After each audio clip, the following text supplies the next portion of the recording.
क्या होगा अगर एक साधारण जॉब चेंज आपकी पूरी किस्मत बदल दे? क्या होगा अगर नई नौकरी के साथ जाग उठे एक प्रलयकारी शक्ति? स्वागत है job shift rise of the प्रलय सर्पेंट की दुनिया में, जहां फैंटेसी और साइंस फिक्शन मिलकर रचते हैं एक ऐसा ब्रह्मांड जो कल्पना से भी परे है। एक आम इंसान रोजमर्रा की जिंदगी में उलझा हुआ, लेकिन एक अनजाने जॉब शिफ्ट के बाद उसकी जिंदगी जुड़ जाती है एक रहस्यमयी सिस्टम से, और उसी पल जाग उठता है ड्रैगन प्रलय सर्प, एक प्राचीन विनाशकारी हरा ड्रैगन जिसकी शक्ति पूरी दुनिया को मिटा सकती है। लेकिन ये सिर्फ विनाश की कहानी नहीं है, ये है विकास, शक्ति और भाग्य के टकराव की कहानी। हर मिशन के साथ उसके स्टैट्स बढ़ते हैं, नई स्किल्स अनलॉक होती हैं, हिडन पावर्स सामने आती हैं। उसके साथ खड़ी है एक शक्तिशाली और निडर महिला योद्धा, सिर्फ साथी नहीं बल्कि उसकी बराबरी की ताकत। दोनों मिलकर उतरते हैं एक ऐसी जंग में जहां हाई वोल्टेज एंशिएंट पावर्स और फ्यूचरिस्टिक टेक्नोलॉजी टकराते हैं। High voltage high tech battle suits और सिस्टम एबिलिटीज का विस्फोट होता है। हाई वोल्टेज हिडन डायमेंशंस और अननोन एनिमीज सामने आते हैं। हाई वोल्टेज हर एपिसोड के साथ शक्ति का स्तर कई गुना बढ़ता है। जैसे जैसे प्रलय सर्प जागता है, वैसे वैसे नायक के अंदर भी जागती है एक नई महत्वाकांक्षा। क्या ये शक्ति दुनिया को बचाएगी या खुद दुनिया के लिए खतरा बन जाएगी? ये कहानी है पावर, डेस्टिनी और अल्टीमेट ट्रांसफॉर्मेशन की। ये कहानी है एक साधारण इंसान के असाधारण बनने की। अगर आपको पसंद है fire system based evolution, fire epic dragons, fire scifi जोर fantasy universe, fire power growth journey, fire cinematic battles, तो ये सीरीज आपके लिए ही बनी है। स्पीच बलून अपने विचार हमें कमेंट में जरूर बताएं, आपके कमेंट्स हमें और भी ज़्यादा मोटिवेटेड करते हैं। थम्स अप का चिन्ह, वीडियो पसंद आए तो लाइक करें, बेल चैनल को सब्सक्राइब करें और बेल आइकॉन दबाएं ताकि कोई भी एपिसोड मिस ना हो। हेडफोन, बहुत जल्द हम इस सीरीज़ की सब्सक्रिप्शन बेस्ड ऑडियो सीरीज़ भी अपलोड करने वाले हैं, तो हमारे साथ जुड़े रहिए और इस महायात्रा का हिस्सा बनिए। स्वागत है फैंटेसी नॉवल वर्ल्ड में, जहां कहानियां नहीं बनती बल्कि लेजेंड्स जागते हैं। ड्रैगन 1, अध्याय 201, रत्नपुर का रण। अति विशिष्ट असुर संहारक अभियान। शिक्षक जाह्नवी, कृपया आप निश्चिंत रहें। मैं हमेशा दूसरों को निशाना बनाने वालों में से रहा हूं। दूसरों द्वारा मुझे निशाना बनाए जाने की कोई संभावना नहीं है। यदि उनमें से कोई भी इतना मूर्ख है कि युद्ध के दौरान मेरी पीठ पर वार करने का साहस करे, तो मैं उन्हें बताऊंगा कि असली क्रूरता क्या होती है। रुद्रांश की आवाज़ बर्फ की तरह ठंडी थी। उसकी आंखों में एक अजीब सी चमक थी जो किसी भी साधारण व्यक्ति के हृदय में भय पैदा करने के लिए पर्याप्त थी। सामान्य परिस्थितियों में रुद्रांश व्यंग्यात्मक टिप्पणियों या लोगों की ईर्ष्यापूर्ण बातों को अनसुना कर देता था, जैसे कानों के पास से गुजरती हवा का झोंका हो। लेकिन अगर किसी ने रणभूमि में पीछे से वार करने की धृष्टता की, तो फिर रुद्रांश को निर्दयी होने के लिए दोष मत देना। एक बार जब वह प्रहार करेगा तो वह अंत तक का संघर्ष होगा। वहां दया की कोई गुंजाइश नहीं होगी। क्या ये लोग सच में सोचते हैं कि रुद्रांश एक कमजोर मोहरा है जिसे जब चाहे कुचला जा सकता है? रत्नपुर की ओर प्रस्थान। प्रातःकाल का भोजन समाप्त करने के बाद रुद्रांश अपनी मार्गदर्शिका जाह्नवी के साथ रत्नपुर की ओर जाने वाले स्थानिक प्रेषण चक्र स्पेशल टेलीपोर्टेशन अरे पर सवार हुआ।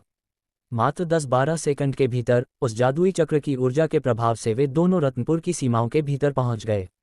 एक बात और, नीलप्रस्थ में रुद्रांश ने जो असाधारण प्रदर्शन किया था, उसके कारण उसके सम्मान अंक मेरिट पॉइंट्स इस बार सीधे दोगुने कर दिए गए थे। रत्नपुर वास्तव में एक प्रसिद्ध प्राचीन शैली का शहर है। आज के इस युग में जहां जादुई विज्ञान और तकनीक चरम पर है, रत्नपुर जैसा शहर मिलना दुर्लभ है जो हर कोने से प्राचीन आर्यावर्त की सुगंध बिखेरता हो। यहाँ की नक्काशीदार दीवारें और पत्थर के रास्ते इतिहास की गवाही देते हैं। परंतु वर्तमान में इस पवित्र नगर को असुर सत्य संघ डेमन ट्रूथ चर्च ने पूरी तरह अपने कब्जे में ले लिया है। आकाश को छूती एक काली जादुई दीवार ने पूरे रत्नपुर को एक विशाल उल्टे काले कटोरे की तरह ढांक लिया था। जासूसी रिपोर्टों के अनुसार यहाँ लगभग 10,000 असुर भक्त तैनात थे। किंतु जब रुद्रांश ने अपनी आंखों से उस जादुई घेरे की सघनता देखी तो उसे आभास हुआ कि संख्या का अनुमान बहुत कम लगाया गया है। यहाँ 10,000 नहीं बल्कि पूरे 50,000 असुर सैनिक थे। असुर सत्य संघ को भी शायद यह आभास हो गया था कि यदि वे बिखरे रहे तो आर्यावर्त की सेना उन्हें एक एक करके कुचल देगी। इसलिए जब उन्होंने कल रात रत्नपुर पर आक्रमण किया तो उन्होंने देश भर में बिखरे हुए अपने गुप्त सदस्यों को भी चुपचाप यहाँ बुला लिया। वे आर्यावर्त की संहारक वाहिनी के साथ एक निर्णायक युद्ध का मन बना चुके थे। असुर सत्य संघ का वर्तमान नेतृत्व एक अत्यंत शक्तिशाली सदस्य कर रहा है जो स्वयं को रक्त पक्षी दिव्य स्वामी स्कारलेट फीनिक्स डिवाइन वेनरेबल कहता है। कहा जाता है कि वह स्तर 180 का योद्धा है और उसकी धमनियों में प्राचीन रक्त पक्षी स्कारलेट फायर फीनिक्स के रक्त का एक अंश प्रवाहित होता है जो उसे अत्यंत विनाशकारी बनाता है। उसके अधीन 10 महासेनापति हैं जो सभी स्तर 170 के ऊपर के चतुर्थ परिवर्तित फोर्थ टर्न योद्धा हैं। शायद आधिकारिक प्रशासन को भी यह उम्मीद नहीं थी कि शत्रु रत्नपुर में इतनी बड़ी सेना एकत्रित कर लेगा। संहारकों का जमावड़ा और षड्यंत्र। रत्नपुर से 50 किलोमीटर दूर आर्यावर्त की संहारक वाहिनी का मुख्य सैन्य शिविर स्थापित किया गया था। यहाँ देश भर की सभी संहारक टीमें आपातकालीन रूप से एकत्रित हुई थीं। योद्धा एक दूसरे की ओर देख रहे थे। वातावरण में तनाव और प्रतिस्पर्धा साफ महसूस की जा सकती थी। प्रथम, द्वितीय और तृतीय वाहिनी, सभी दिग्गज टीमें यहाँ पहुँच चुकी हैं। धिक्कार है, इनके आने का मतलब है कि हमारी वध संख्या, किल काउंट फिर से कम होने वाली है। इन शक्तिशाली टीमों के सामने हम सम्मान अंकों के लिए प्रतिस्पर्धा नहीं कर सकते। तभी एक अनुभवी अन्वेषक ने फुसफुसाते हुए कहा, हमें अपनी चिंता करने की जरूरत नहीं है, एक व्यक्ति ऐसा है जिसकी स्थिति हमसे भी बदतर होने वाली है। उसके इतना कहते ही सबकी निगाहें एक दिशा में मुड़ गईं। नाम लेने की आवश्यकता नहीं थी, हर कोई जानता था कि बात रुद्रांश की हो रही है। इन स्वार्थी योद्धाओं ने आपस में एक गुप्त समझौता किया था। वे जहां भी रुद्रांश जाएगा वहीं पीछे पीछे जाएंगे, मदद करने के लिए नहीं बल्कि उसके किल चुराने के लिए। और यदि रुद्रांश किसी संकट में फंसा तो वे बस तमाशा देखेंगे। यहाँ तक कि कुछ लोग तो अकेले में रुद्रांश की पीठ में छुरा घोंपने की योजना भी बना रहे थे। इन लोगों के लिए, जो वर्षों से बिहड़ों और जंगलों में रहकर शिकारी का जीवन जी रहे थे, ऐसे नीच हथकंडे अपनाना सामान्य बात थी। जंगल के कानून में जहां शासन की नज़र नहीं पहुंचती, वहां ये अन्वेषक अपनी पाश्विक इच्छाओं को पूरी तरह खुला छोड़ देते थे। लूटपाट और विश्वासघात इनके लिए मुख्य व्यवसाय जैसे थे। अक्सर नए छात्रों, न्यू स्टूडेंट्स को चेतावनी दी जाती है कि वे अकेले जंगलों में न जाएं। कारण केवल राक्षस नहीं, बल्कि ऐसे ही भेड़िए की खाल में छिपे इंसान भी होते हैं। ये अनुभवी शिकारी उन युवा टीमों को निशाना बनाते हैं जो अभी अभी अकादमी से निकली होती हैं। जंगल में कोई सीसीटीवी कैमरा नहीं होता, और अगर कोई जादुई यंत्र लगाया भी जाए तो जंगली राक्षस या ये शिकारी उसे तुरंत नष्ट कर देते हैं। मुझे नहीं लगता कि रुद्रांश इस बार मिशन के अंत तक सुरक्षित बच पाएगा, एक योद्धा ने अपनी तलवार चमकाते हुए कहा। जैसे ही वह रणभूमि में उतरेगा उसे समाज की कड़वी सच्चाई का पता चल जाएगा। नायक का आगमन। तभी सैन्य शिविर के मुख्य द्वार पर एक लंबा और छरहरा युवा व्यक्तित्व प्रकट हुआ। पूरे शिविर में सन्नाटा छा गया और सबकी आंखें उस पर टिक गईं। रुद्रांश का आगमन निस्संदेह सबसे अधिक ध्यान आकर्षित करने वाला था। क्या यही वह रुद्रांश है जिसके चर्चे हो रहे हैं? स्तर 100, बस इतना ही, कुछ खास नहीं लग रहा, कुछ नए सदस्यों ने तिरस्कार के साथ कहा। उनके लिए स्तर 100 संहारक वाहिनी में सबसे निचले पायदान जैसा था।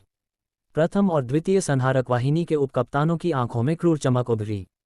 इन दोनों टीमों का नेतृत्व मोस्टडर्स अकादमी के प्रशिक्षकों द्वारा किया जाता था। संयोगवश कल जाह्नवी ने जिन गद्दारों और अनुशासनहीन लोगों को वापस भेजा था, उनमें से कई इन उपकप्तानों के करीबी मित्र थे। रुद्रांश शांत था, उसके साथ उसकी गुरु सम्राज्ञी आयशा, एम्प्रेस आयशा की दी हुई शिक्षा का आत्मविश्वास था। उसने अपनी नज़रें उठाईं और सीधे रत्नपुर की ओर देखा, जहां वह काला जादुई घेरा उसे चुनौती दे रहा था।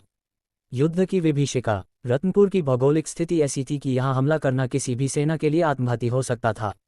शहर चारों ओर से ऊंची पहाड़ियों से घिरा हुआ था और प्रवेश के लिए केवल एक मुख्य द्वार था।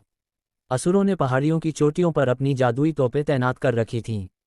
रुद्रांश ने महसूस किया कि इस बार का मिशन एसएसएस श्रेणी का था। यह कोई साधारण दमन अभियान नहीं था, यह एक सभ्यता के अस्तित्व की लड़ाई थी। जाह्नवी ने रुद्रांश के पास आकर धीरे से कहा, रुद्रांश, सावधान रहना। ये पहाड़ियाँ केवल पत्थरों की नहीं हैं, इनके हर मोड़ पर असुरों ने जाल बिछा रखा है।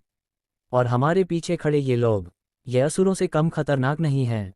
रुद्रांश ने मुस्कुराते हुए अपना नरक नाग भाला अनफर्नल सर्पेंट स्पीयर निकाला। शिक्षक, शेर कभी भेड़ियों की गिनती नहीं करता, उन्हें जो करना है करने दीजिए। मेरा लक्ष्य रत्नपुर की मुक्ति और उन 50,000 असुरों का विनाश है। तभी शिविर के केंद्र से एक शंखनाद हुआ। सेनापति रुद्र प्रताप सिंह मंच पर आए। उनकी उपस्थिति मात्र से वातावरण में बिजली सी दौड़ गई। आर्यावर्त के संहारकों, उनकी गूंजती आवाज़ ने सबका ध्यान खींचा।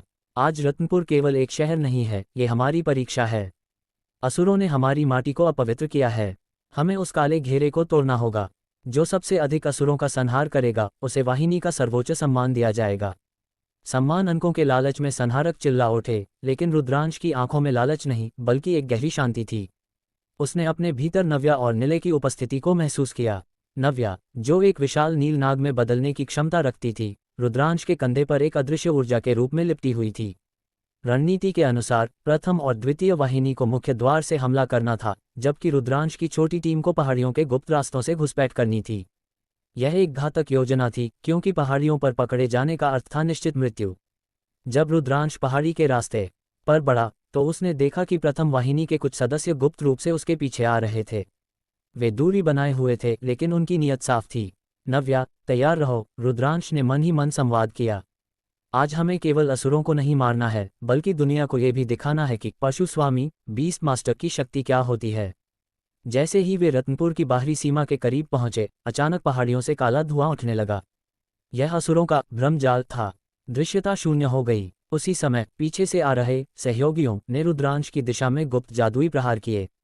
रुद्रांश ने पलक झपकते ही जीवन श्रृंखला चेन ऑफ लाइफ सक्रिय की। नव्या ने अपनी पूंछ के एक झटके से उन गुप्त प्रहारों को हवा में ही नष्ट कर दिया। तो खेल शुरू हो गया है, रुद्रांश ने ठंडी हंसी के साथ कहा। उसने अपनी संग्रह अंगूठी से मायावी अग्निगोले मैजिक फ्लेम बुलेट्स सक्रिय किए और उन्हें पीछे की ओर नहीं, बल्कि सीधे पहाड़ी की चोटी पर मौजूद असुरों की तोपों की ओर दाग दिया। धमाका इतना प्रचंड था कि पूरी पहाड़ी हिल गई। असुरों की तोपें मलबे में बदल गईं। नीचे खड़े संहारक दल हक्के बक्के रह गए। उन्होंने देखा कि जिस लड़के को वे कमजोर समझ रहे थे, उसने एक ही झटके में उस बाधा को हटा दिया जिसे तोड़ने में उन्हें घंटों लग जाते। रुद्रांश अब रुकने वाला नहीं था। उसने नव्या को उसके वास्तविक रूप में आने का संकेत दिया। एक गगनभेदी गर्जना के साथ आसमान में बिजली कौंधी और एक विशाल नीलनाग, प्रलयंकारी नीलनाग प्रकट हुआ। उसकी लंबाई सैकड़ों मीटर थी और उसके शरीर से निकलने वाला नीला प्रकाश रात को दिन में बदल रहा था। रत्नपुर के भीतर बैठे असुरों के दिलों में पहली बार भय का संचार हुआ। रक्तपक्षी दिव्य स्वामी ने अपनी गद्दी से उठकर खिड़की की ओर देखा। उसकी आंखें क्रोध से लाल हो गईं। एक तुच्छ मानव, एक दिव्य जीव के साथ, उसने अपनी भारी आवाज में कहा। सभी सेनापतियों को आदेश दो, रत्नपुर के द्वार खोलो और इस लड़के का सिर मेरे पास लाओ। युद्ध का बिगुल बज चुका था। रत्नपुर की गलियां अब रक्त से भीगने वाली थीं। रुद्रांश अपनी नव्या और निलय के साथ उस काली दीवार को चीरने के लिए तैयार था। ये केवल एक मिशन नहीं था, यह एसएसएस श्रेणी का वह तांडव था जिसे आर्यावर्त सदियों तक याद रखेगा। विवरण: सांख्यिकी जानकारी। पूर्णविराम योजक चिन्ह योजक चिन्ह योजक चिन्ह पूर्णविराम योजक चिन्ह योजक चिन्ह योजक चिन्ह पूर्णविराम। लक्ष्य: रत्नपुर की मुक्ति। शत्रु संख्या 50,000 जोड़ असुर। मुख्य शत्रु रक्तपक्षी दिव्य स्वामी स्तर 180। नायक की शक्ति स्तर 100 जोड़ नव्या प्रलयंकारी नीलनाग। अध्याय 202 षड्यंत्र का कुचक्र। प्रथम, असुर संहारक वाहिनी के उपनायक का नाम यशवर्धन है। वह स्तर 160 का एक चतुर्थ परिवर्तित 4 टर्न्ड खड्ग स्वामी है, जिसे उसकी तलवारबाजी के कारण खड्ग देव की उपाधि दी गई है। वहीं द्वितीय वाहिनी के उपनायक सुखविंदर हैं, जो स्वयं स्तर 160 के चतुर्थ परिवर्तित महाजादूगर हैं। स्तर 160 की शक्ति पूरी संहारक वाहिनी में अत्यंत उच्च श्रेणी की मानी जाती है। यशवर्धन और सुखविंदर का अतीत किसी साधारण योद्धा जैसा नहीं रहा है। वे दोनों एक कुख्यात शिकारी समूह बाउंटी हंटर ग्रुप का हिस्सा रहे हैं। इस असुर संहारक अभियान में उनके आने का मुख्य उद्देश्य केवल देश सेवा नहीं, बल्कि भारी मात्रा में सम्मान अंक अर्जित करना और उनके बदले कीमती पुरस्कार प्राप्त करना था। इसके अलावा जिस शिकारी दल का वे नेतृत्व करते थे, उसका कार्य करने का तरीका अत्यंत घृणित और विभत्स था। ऊपर से देखने पर वे एक आदर्श और परोपकारी शिकारी दल प्रतीत होते थे, क्योंकि वे अक्सर नए और नौसिखिए अन्वेषकों की सहायता करते दिखाई देते थे। लेकिन इस मुखौटे के पीछे का सत्य भयानक था। वे नौसिखिए अन्वेषकों के विश्वास का लाभ उठाते थे, उन्हें सुरक्षा का झांसा देकर बिहड़ों और दुर्गम जंगली इलाकों में ले जाते थे और फिर शांति से उनकी हत्या कर उनका सारा धन और जादुई सामान लूट लेते थे। न जाने कितने ही निर्दोष और प्रतिभावान युवा योद्धा उनके हाथों अपनी जान गंवा चुके थे। परंतु विडंबना ये थी कि उनका ये काला धंधा फल फूल रहा था। उनके पास सुरक्षा एस्कॉर्ट के इतने काम आते थे कि बड़े बड़े धनकुबेर उन्हें अपनी रक्षा के लिए नियुक्त करने को तैयार रहते थे। इसका मूल कारण ये था कि यह शिकारी दल नफा नुकसान के गणित में माहिर था। साधारण नौसिखिए अन्वेषकों के साथ वे आधा आधा का नियम अपनाते थे। आधे लोगों की वे वास्तव में सहायता करते थे, ताकि वे लोग समाज में जाकर उनकी प्रशंसा करें और उनका नाम रोशन करें। इससे उन्हें एक अच्छी छवि और प्रतिष्ठा मिलती थी। बाकी आधे, जो गरीब होते थे या जिनका कोई प्रभावशाली पारिवारिक पिछला इतिहास नहीं होता था, उन्हें वे जंगल में मारकर ठिकाने लगा देते थे। आखिरकार ऐसे गरीब लोगों की मदद करने से उन्हें कोई आर्थिक लाभ तो होना नहीं था। जहां तक संपन्न और शक्तिशाली परिवारों की बात थी, उन्हें वे सर्वश्रेष्ठ सेवा प्रदान करते थे। वे जानते थे कि अमीरों के साथ लंबी अवधि का संबंध ही उन्हें भविष्य में बड़े काम दिलाएगा। इस शिकारी दल की कार्यप्रणाली इतनी सटीक थी कि आज तक कोई भी उनके कुकर्मों का पता नहीं लगा पाया था। उनकी इसी साफ सुथरी छवि के कारण उन्हें सरकार की ओर से सीधा निमंत्रण मिला था। जहां अन्य योद्धाओं को संहारक वाहिनी में शामिल होने के लिए कठिन साक्षात्कार और परीक्षाओं से गुजरना पड़ा, वहीं इन्हें सम्मान के साथ सीधा उपनायक का पद दिया गया। कल जाह्नवी ने जिन गद्दार और अनुशासनहीन सदस्यों को वापस भेजा था, वे इन्हीं के दल के भाई थे। आज अपने दल के नेता होने के नाते यशवर्धन और सुखविंदर का खून खौल रहा था। वे अपने भाइयों के अपमान का बदला लेना चाहते थे, लेकिन वे ये काम सीधे तरीके से नहीं बल्कि बहती गंगा में हाथ धोकर करना चाहते थे। वे चाहते थे कि रुद्रांश रणभूमि में इस तरह मारा जाए कि उसे पता भी न चले कि उस पर वार किसने किया है। शिविर के भीतर की फुसफुसाहट। वर्तमान में रुद्रांश को आभास था कि उसे निशाना बनाया जा रहा है, लेकिन उसे इसकी रत्ती भर भी परवाह नहीं थी। वह बिना किसी भाव के शांत मुद्रा में संहारक सैन्य शिविर के भीतर दाखिल हुआ। भाई यशवर्धन, भाई सुखविंदर वही लड़का है न? प्रथम और द्वितीय वाहिनी के कई सदस्य अब इन दोनों उपनायकों के पीछे चलने की योजना बना रहे थे। आखिरकार यह असुर संहार अभियान तो अस्थायी था। एक बार अभियान समाप्त होने के बाद इन अन्वेषकों को वापस बिहारों में ही अपनी जीविका कमानी थी। यदि वे यशवर्धन और सुखविंदर के शक्तिशाली शिकारी दल में शामिल हो जाते तो उनका भविष्य सुरक्षित हो जाता। ये शिकारी दल कई अन्वेषक संघों, एडवेंचर गिल्ड्स के साथ मिलकर काम करता था। जब भी कोई उच्च कठिनाई वाला और लाभकारी मिशन आता तो सबसे पहले इन्हीं को चुनने का अवसर दिया जाता था। ये सोचकर वाहिनी के अन्य सदस्य इन दोनों की चापलूसी करने में लगे थे। मुझे तो इस लड़के में कुछ विशेष नहीं दिख रहा। उस रणचंदी जाह्नवी ने आखिर इसके लिए हमारे इतने भाइयों को वापस क्यों भेज दिया? भीड़ में से एक ने उपहास करते हुए कहा। तुम बच्चे क्या जानो, एक अनुभवी शिकारी ने मखौल उड़ाते हुए कहा। ये रुद्रांश सिफारिश के दम पर आया है।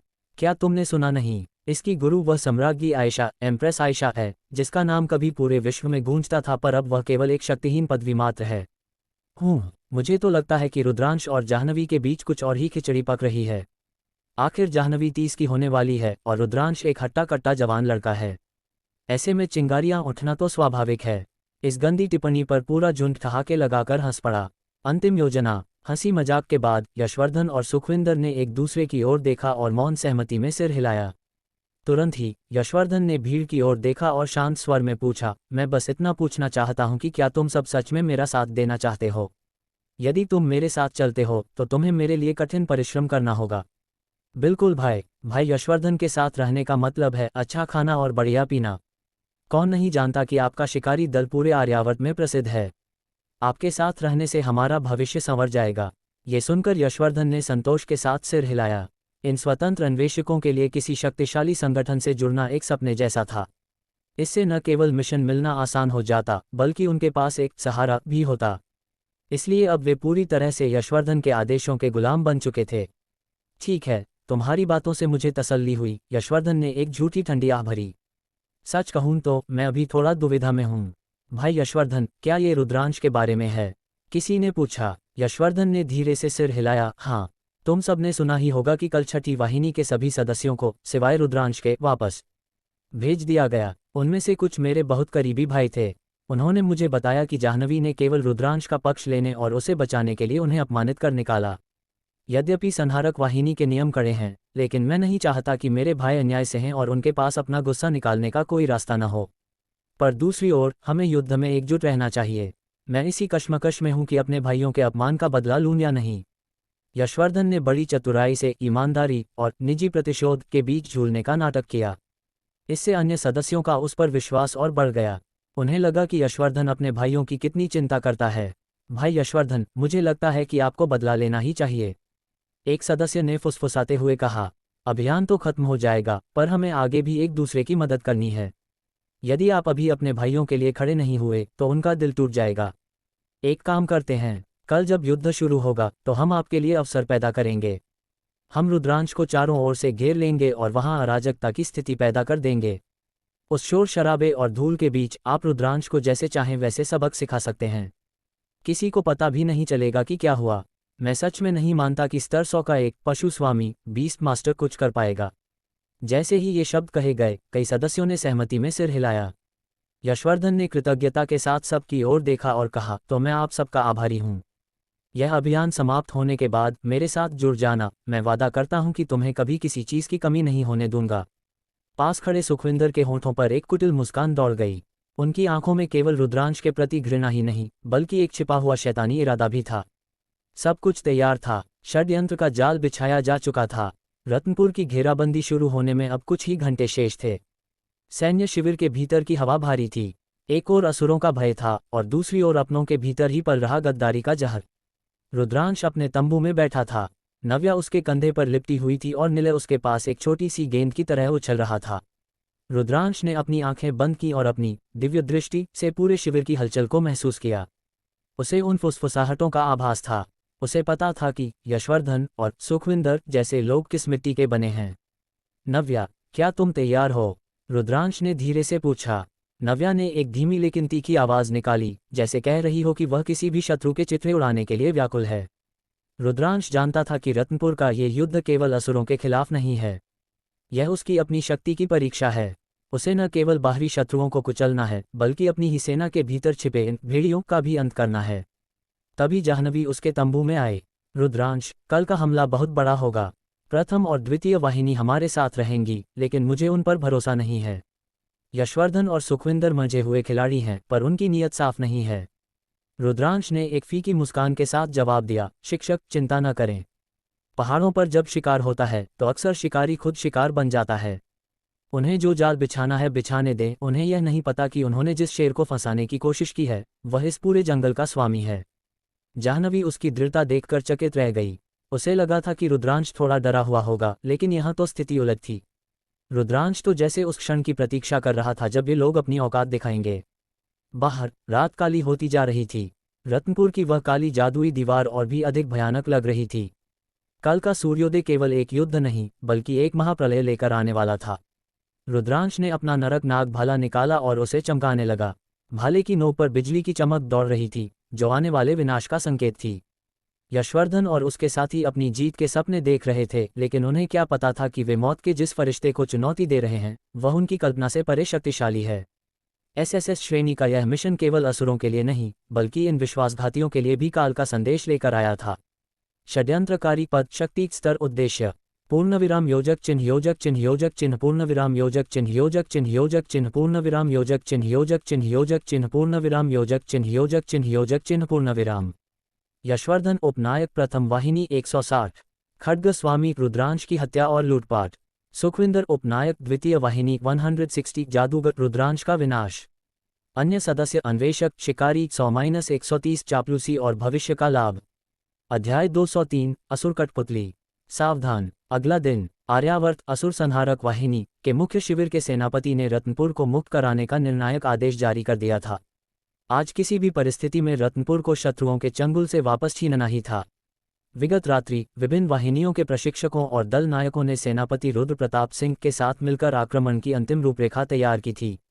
वर्तमान में रत्नपुर के चारों ओर असुरों ने एक कृष्ण मायावी सुरक्षा चक्र, डार्क डेमन मैजिक अरे, स्थापित कर रखा था। यदि इस अभेद्य सुरक्षा घेरे को तोड़ा जा सके तो नगर पर विजय प्राप्त करने की संभावना कई गुना बढ़ जाएगी।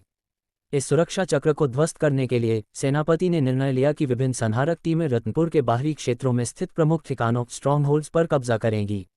एक बार इन ठिकानों पर नियंत्रण हो जाने के बाद वहां मंत्र चालित उड़ने वाली तोपें, मैजिक फ्लोटिंग कैनन्स स्थापित की जाएंगी। इन तोपों के विनाशकारी प्रहारों से असुरों के उस सुरक्षा चक्र को जड़ से उखाड़ फेंका जाएगा। निश्चित रूप से संहारक वाहिनी की इस योजना का पूर्वानुमान असुर सत्यसंघ को भी था।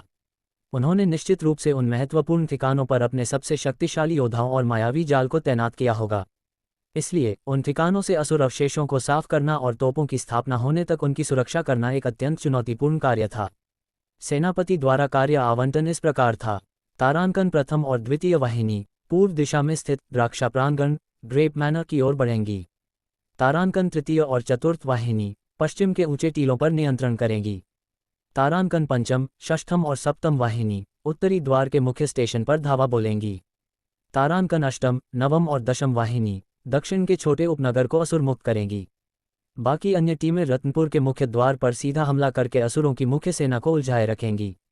यहाँ यह उल्लेख करना आवश्यक है कि प्रथम और द्वितीय वाहिनी के उपनायकों यशवर्धन और सुखविंदर ने अचानक सेनापति से एक विशेष अनुरोध किया था।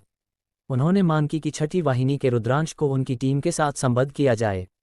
उन्होंने तर्क दिया कि रुद्रांश की शक्ति असाधारण है, जैसा कि उसने पिछले 2 मिशनों में अकेले 90% वध संख्या प्राप्त करके सिद्ध किया है। सेनापति ने उनकी कुटिल मंशा पर संदेह नहीं किया और रुद्रांश की वीरता पर विश्वास करते हुए इस प्रस्ताव को स्वीकृति दे दी। जब रुद्रांश ने यह समाचार सुना तो उसके चेहरे पर कोई शिकन नहीं आई। उसका हृदय एक गहरे समुद्र की भांति शांत था। ठीक है, सभी अपने युद्ध उपकरणों की जांच करें। प्रस्थान के लिए तैयार हो जाएं। प्रथम और द्वितीय वाहिनी के प्रशिक्षकों ने जाह्नवी के साथ अंतिम चर्चा समाप्त की। योद्धाओं ने अपने अस्त्र शस्त्रों को अंतिम बार परखा और शिविर से बाहर निकल पड़े। यशवर्धन और सुखविंदर के चेहरों पर अभी भी वही सौम्य और बनावटी मुस्कान थी। उन्होंने चलते समय रुद्रांश की ओर देखकर शिष्टाचारवश सिर भी हिलाया, जैसे वे उसके सबसे बड़े शुभचिंतक हों। द्राक्षा प्रांगण का भयानक सत्य। चलने से पूर्व जाह्नवी ने सबको सचेत किया। योद्धाओं, ध्यान रहे, द्राक्षा प्रांगण एक अत्यंत महत्वपूर्ण ठिकाना है जिसे असुर सत्य संघ पूरी शक्ति से बचाने का प्रयास करेगा। वहां शत्रुओं की एक विशाल सेना हमारा मार्ग रोकेगी। एक और बात, असुर सत्य संघ के ये सदस्य सबसे अधिक कट्टर और बुद्धिहीन ब्रेनवॉश्ड होते हैं। इनके विरुद्ध लड़ते समय दया का लेशमात्र भाव भी मन में न लाएं। इन्होंने अपना तन और मन उस आसुरी शक्ति को समर्पित कर दिया है। उन्हें बिना किसी क्षमा के मृत्यु के घाट उतार दो। जाह्नवी के शब्दों ने सबके भीतर एक सिहरन पैदा कर दी। ये सर्वविदित सत्य है कि शक्तिशाली शत्रु से लड़ना फिर भी सरल है, लेकिन पागल और धर्मांध शत्रु से लड़ना अत्यंत कष्टकारी होता है। ऐसे शत्रुओं के मन में मृत्यु का कोई भय नहीं होता। वे मरते समय भी रेंगकर आप पर हमला करने की चेष्टा करेंगे।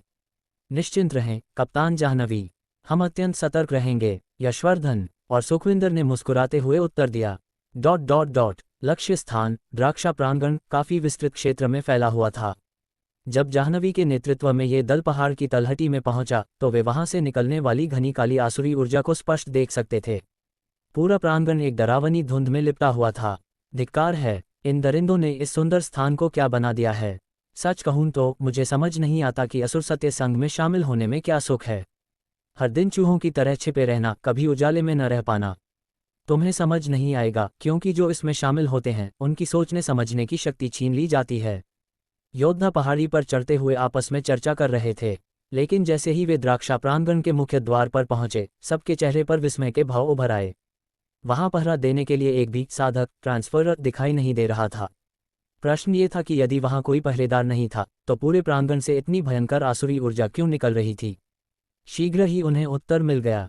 कड़क कड़क हवा में अजीब सी चरमराहट गूंजी। वहां देखो, किसी के चिल्लाने पर सबकी नजरें जमीन की ओर गईं। सभी ये देखकर स्तब्ध रह गए कि जमीन के भीतर से अनगिनत काली भुजाएं बाहर निकल रही थीं। अगले ही पल वुश, मुर्दों ज़ॉम्बीज़ जैसे दिखने वाले सैकड़ों शरीर सीधे जमीन फाड़कर बाहर आने लगे। ओह, ताज़ा रक्त, मांस, मुझे बहुत भूख लगी है। इन नरपिशाचों की संख्या डरावनी थी। देखते ही देखते पूरे प्रांगण में उनकी भीड़ जमा हो गई। सूक्ष्म दृष्टि से देखने पर पता चला कि ये मृत शरीर नहीं थे, बल्कि वे मनुष्य थे जिन्हें असुरों ने शापित कर दिया था। उनके फटे पुराने वस्त्रों को देखकर पहचाना जा सकता था कि ये रत्नपुर के वे अभागे नागरिक थे जिन्हें भागने का अवसर नहीं मिला था। जी हाँ, असुर सत्य संघ ने उन निर्दोष नागरिकों को असुर कठपुतलियों डेमन पपट्स में बदल दिया था। यह अत्यंत क्रूर है। इन्होंने 3-4 वर्ष के छोटे बच्चों को भी नहीं छोड़ा। क्रोध और घृणा से संहारक योद्धाओं की आंखें भर आईं। उन कठपुतलियों के बीच कई छोटे बच्चों के शरीर भी थे। चूंकि ये कठपुतलियां अपने बनाने वालों की आसुरी शक्तियों के प्रभाव में थीं, इसलिए भले ही वे जीवन में कमजोर रहे हों, अब उनमें से शक्तिशाली ऊर्जा की लहरें निकल रही थीं। ब्राओ, रक्त और मांस की प्यासी उन कठपुतलियों ने अपनी पाश्विक इच्छाओं को रोक पाने में असमर्थ होकर जाह्नवी और अन्य योद्धाओं पर हमला बोल दिया। सभी प्रहार करें, दया न दिखाएं। ये अब मनुष्य नहीं रहे, केवल असुरों के औजार हैं। जाह्नवी ने गंभीर स्वर में आदेश दिया। बूम, संहारक वाहिनी के सदस्य अपने दांत भींचकर उन कठपुतलियों की ओर लपके। रुद्रांश भी शांत भाव से युद्ध के मैदान में कूद पड़ा। उसने अपनी एड़ी के बल पर छलांग लगाई और पलक झपकते ही एक असुर कठपुतली के सामने पहुंच गया। उसने हाथ में थामी इंद्र वज्र तलवार थंडर ब्लेड को हवा में लहराया और बिजली की गति से प्रहार किया। नीली बिजली कौंधी और काला गाढ़ा रक्त हवा में उछला। एक झटके में उसने उस कठपुतली के 2 टुकड़े कर दिए।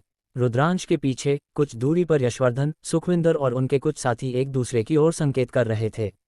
वे एक मूक सहमति के साथ रुद्रांश के पीछे पीछे चल रहे थे, मानो उसका सहयोग कर रहे हों। वे असुरों को मारते हुए धीरे धीरे रुद्रांश के करीब पहुंच रहे थे। 5 मिनट के भीतर ही प्रांगण की लगभग 1000 असुर कठपुतलियों को संहारक वाहिनी ने नष्ट कर दिया। भले ही इन कठपुतलियों में असुरों की शक्ति थी, लेकिन वे अंततः निम्न स्तर के कृत्रिम उत्पाद थे। वे संहारक वाहिनी के योद्धाओं को रोक पाने में सक्षम नहीं थे। जाह्नवी की भौहें चिंता में सिकुड़ी हुई थीं। युद्ध के दौरान उसकी नज़रें बार बार रुद्रांश की ओर जा रही थीं। तभी अगले ही पल उसकी आंखों के सामने जो हुआ, उसे देख वह कांप उठी। रुद्रांश, सावधान, जाह्नवी की आंखें फटी की फटी रह गईं और वह गले फाड़कर चिल्लाए। उसने देखा कि यशवर्धन और सुखविंदर, जो अब तक रुद्रांश के साथ होने का नाटक कर रहे थे, उन्होंने अपने अस्त्र ऊपर उठाए थे और सीधे रुद्रांश की पीठ पर प्राणघातक प्रहार करने वाले थे। विश्वासघात का वह क्षण इतना तीव्र था कि वातावरण की ध्वनि जैसे थमसी गई। यशवर्धन की तलवार पर एक काली और जहरीली आभा चढ़ी हुई थी, जबकि सुखविंदर के हाथों में एक महाविनाशकारी मंत्र का गोला बन रहा था। वे दोनों स्तर 160 के दिग्गज थे और उनका संयुक्त प्रहार किसी भी स्तर 100 के पशुस्वामी को धूल में मिलाने के लिए पर्याप्त था। परंतु रुद्रांश, वह स्थिर था। जैसे ही उन दोनों के अस्त्र रुद्रांश के शरीर को छूने ही वाले थे, रुद्रांश के होठों पर एक रहस्यमयी मुस्कान उभरी। स्वूश! रुद्रांश का शरीर अचानक एक धुंध में बदल गया और वह अपनी जगह से ओझल हो गया। यशवर्धन की तलवार केवल हवा को चीर सकी और सुखविंदर का मंत्र एक खाली स्थान पर जाकर फटा। क्या? यशवर्धन के मुंह से विस्मय की चीख निकली। 10 मीटर की दूरी पर रुद्रांश पुनः प्रकट हुआ। उसकी आंखों में कोई क्रोध नहीं था, केवल एक गहरी उदासीनता थी। तो अंततः भेड़ियों ने अपनी खाल उतार ही दी। जाह्नवी तुरंत दौड़कर रुद्रांश के बगल में खड़ी हो गई, उसकी आंखों में ज्वाला धधक रही थी। यशवर्धन, सुखविंदर, क्या तुम दोनों पगला गए हो? तुम एक साथी पर हमला कर रहे हो। ये गद्दारी है। सेनापति तुम्हें जीवित नहीं छोड़ेंगे। यशवर्धन ठहाका मारकर हंसा, उसकी सौम्य मुस्कान अब एक दानव की हंसी में बदल चुकी थी। गद्दारी? कप्तान जाह्नवी, आप बहुत भोली हैं। इस लड़के की वजह से हमारे भाइयों को वाहिनी से निकाला गया। क्या आपको लगा कि हम चुपचाप इसे सह लेंगे? सुखविंदर ने अपने जादुई दंड को घुमाया और कहा, सेनापति को पता भी नहीं चलेगा। यहाँ हजारों असुर कठपुतलियां थीं। हम बस इतना कहेंगे कि रुद्रांश उनकी भीड़ में गिर गया और वीरगति को प्राप्त हुआ। और रही बात आपकी, यदि आप हमारे मार्ग में आईं तो हमें रत्नपुर की मुक्ति के लिए एक बलिदान और देना होगा। आसपास खड़े प्रथम और द्वितीय वाहिनी के सदस्य, जो यशवर्धन के वफादार थे, उन्होंने भी जाह्नवी और रुद्रांश को घेर लिया। घेरा कड़ा था और स्थिति नाजुक। रुद्रांश, मेरे पीछे हटो, जाह्नवी ने अपनी तलवार संभालते हुए कहा। रुद्रांश ने धीरे से जाह्नवी का कंधा छुआ। शिक्षक, ये युद्ध मेरा है। इन गीदड़ों को लगता है कि स्तर का अंतर ही सब कुछ है। इन्हें पता नहीं कि इन्होंने मृत्यु के किस द्वार पर दस्तक दी है। रुद्रांश ने एक लंबी सांस ली और अपनी उंगलियों से एक विशेष मुद्रा बनाई। नव्या, अब और रुकने की आवश्यकता नहीं है। इस प्रांगण को इनके रक्त से सींच दो। अचानक द्राक्षा प्रांगण की धरती कांपने लगी। आकाश में काली घटाएं और भी सघन हो गईं, लेकिन इस बार वह असुरों की ऊर्जा नहीं थी। वह रुद्रांश के भीतर सोए हुए उस प्रचंड दानव की ऊर्जा थी जिसे उसने अब तक दबाकर रखा था। एक बिजली की कड़क के साथ रुद्रांश के पीछे से एक विशाल नीली परछाई उभरी। नव्या, जो अब तक एक छोटी नागिन की तरह रुद्रांश की कलाई पर लिपटी थी, उसने अपना वास्तविक रूप लेना शुरू किया। दृश्य इतना भयानक था कि यशवर्धन के हाथ कांपने लगे। उसने अपनी पूरी उम्र में ऐसी शक्ति कभी महसूस नहीं की थी। नव्या का आकार बढ़ता ही जा रहा था और उसकी आंखों से निकलने वाली नीली ज्वाला ने पूरे प्रांगण को आलोकित कर दिया। यह क्या बला है? सुखविंदर की आवाज लड़खड़ा गई। रुद्रांश ने अपना भाला उठाया और उसे यशवर्धन की ओर तानते हुए कहा, तुमने पूछा था न कि स्तर 100 का एक पशुस्वामी क्या कर सकता है। आज मैं तुम्हें दिखाऊंगा कि जब एक सच्चा पशुस्वामी क्रोधित होता है तो देवता भी कांप उठते हैं। अगले ही क्षण द्राक्षा प्रांगण में वह प्रलय शुरू हुआ जिसकी कल्पना न तो असुर सत्य संघ ने की थी और न ही इन गद्दार योद्धाओं ने। रुद्रांश का प्रतिशोध अब एक ज्वाला बन चुका था जो सब कुछ भस्म करने के लिए तैयार था। योद्धा स्थिति उद्देश्य पूर्णविराम योजक चिन्ह योजक चिन्ह योजक चिन्ह पूर्णविराम योजक चिन्ह योजक चिन्ह योजक चिन्ह पूर्णविराम योजक चिन्ह योजक चिन्ह योजक चिन्ह पूर्णविराम। रुद्रांश सतर्क, विश्वासघातियों का अंत। जाह्नवी रक्षक, रुद्रांश की सुरक्षा। यशवर्धन हमलावर, प्रतिशोध और हत्या। सुखविंदर हमलावर, जादुई प्रहार। अध्याय 204 विद्रोह। असुर कलंक के निशान। द्राक्षा प्रांगण ग्रेप मैनर की रणभूमि में जो दृश्य अचानक शिक्षक जाह्नवी की आंखों के सामने प्रकट हुआ, उसकी कल्पना उन्होंने स्वप्न में भी नहीं की थी। उन्हें यह आभास तो था कि प्रथम और द्वितीय वाहिनी के योद्धा रुद्रांश से ईर्ष्या करते हैं, किंतु वे सीधे उसकी पीठ पर प्राणघातक प्रहार करेंगे, यह उनकी सोच से परे था। एक अनुभवी योद्धा और रणचंडी फीमेल वैल्करी होने के नाते जाह्नवी के लिए यह पहचानना कठिन नहीं था कि सामने वाले के मन में हत्या का विचार है या नहीं। इस क्षण यशवर्धन और सुखविंदर के भीतर से जो हिंसक ऊर्जा फूट रही थी, वह स्पष्ट रूप से रुद्रांश का अंत करने के लिए थी। न केवल जाह्नवी, बल्कि प्रथम और द्वितीय वाहिनी के वे साधारण सदस्य भी स्तब्ध रह गए जो यशवर्धन के पीछे चल रहे थे। उनकी योजना केवल रुद्रांश को थोड़ा डराने या सबक सिखाने की थी। किसी ने भी यह नहीं सोचा था कि उनके नायक सीधे हत्या पर उतारू हो जाएंगे। संहारक वाहिनी के भीतर आपसी मनमुटाव एक बात थी, लेकिन अपने ही साथी की हत्या करना राष्ट्रद्रोह के समान था, जिसकी सजा केवल मृत्युदंड थी। परंतु अब प्रतिक्रिया देने का समय निकल चुका था। यशवर्धन और सुखविंदर के हमले इतने तीव्र और अप्रत्याशित थे कि कोई चाहकर भी उन्हें रोक नहीं सकता था। पकड़ लिया इसे, रुद्रांश, अब तू परलोक से धरेगा। यशवर्धन के शरीर से एक भयानक खड्ग ऊर्जा स्वॉर्ड इंटेंट फूटी। स्तर 160 के खड्ग देव की पूरी शक्ति उसकी तलवार में समाहित थी। उसने पूरी ताकत से रुद्रांश की गर्दन की ओर वार किया। साथ ही सुखविंदर ने अपना हाथ हवा में लहराया और उसके जादुई दंड से आग की लपटें निकलीं, जो पल भर में एक विशाल अग्निगोले फायरबॉल में बदलकर रुद्रांश के सिर की ओर बढ़ी। ये दोनों प्रहार बिजली से भी तेज और विषैले थे। उनका एकमात्र लक्ष्य रुद्रांश को एक ही झटके में समाप्त करना था। नहीं, जाह्नवी चिल्लाईं और उन्होंने अपनी विस्थापन कला क्षण गति फ्लैश स्टेप का उपयोग किया। परंतु दूरी इतनी अधिक थी कि वह समय पर नहीं पहुंच सकीं। उनके सदैव शांत और सुंदर मुख पर पहली बार घोर घबराहट और निराशा के भाव उभरे। वह रुद्रांश को किसी भी कीमत पर खोना नहीं चाहती थीं। इसके कई कारण थे। पहला, रुद्रांश को सम्राज्ञी आयशा एम्प्रेस आयशा के विशेष अनुरोध पर प्रशिक्षण के लिए लाया गया था। यद्यपि सम्राज्ञी ने कहा था कि रुद्रांश को अपनी रक्षा स्वयं करनी होगी और यदि वह मारा गया तो यह उसकी नियति होगी, परंतु जाह्नवी जानती थीं कि यदि रुद्रांश को कुछ हुआ तो सम्राज्ञी का क्रोध प्रलय ले आएगा। भले ही सम्राज्ञी की शक्ति पहले से कम हो गई हो, लेकिन जब वह क्रोधित होती हैं तो परिणाम बहुत भयंकर होते हैं।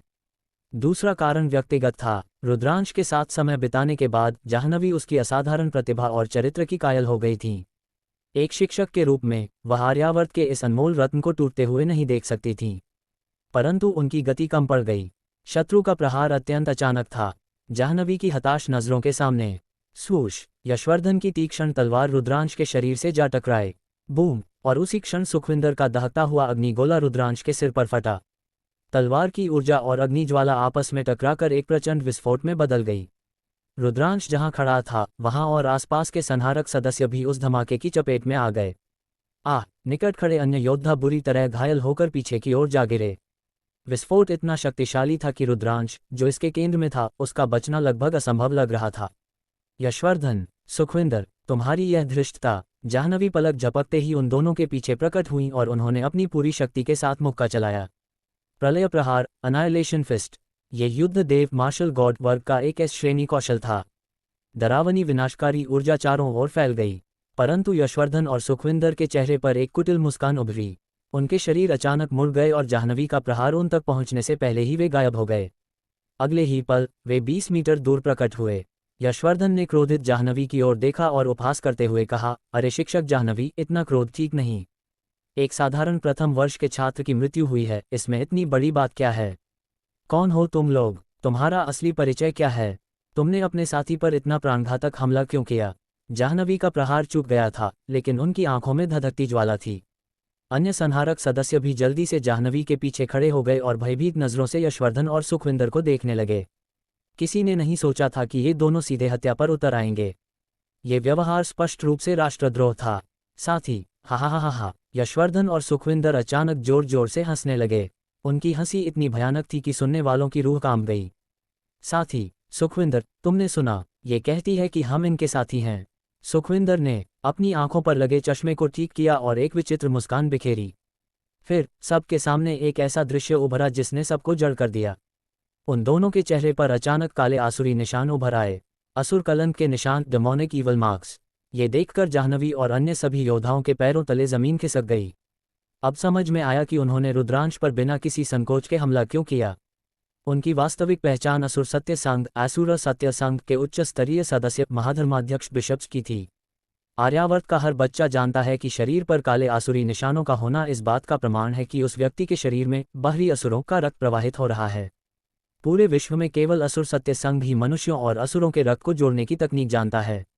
जब कोई मनुष्य इस रक्त को स्वीकार करता है तो वह मनुष्य नहीं रह जाता, बल्कि एक आसुरी राक्षस बन जाता है। निम्न स्तर के सदस्य इस रक्त से पागलपन का शिकार हो जाते हैं और इंसानी मांस खाने के लिए तड़पते हैं। परंतु यशवर्धन और सुखविंदर के चेहरे के निशान बता रहे थे कि उन्होंने उच्च स्तरीय असुर रक्त को पचाया था। उनकी शक्तियां अब साधारण योद्धाओं से कहीं अधिक बढ़ चुकी थीं। प्रतिशोध का शंखनाद। तो तुम असुर सत्य संघ के जासूस हो जो हमारी वाहिनी में घुस आए थे।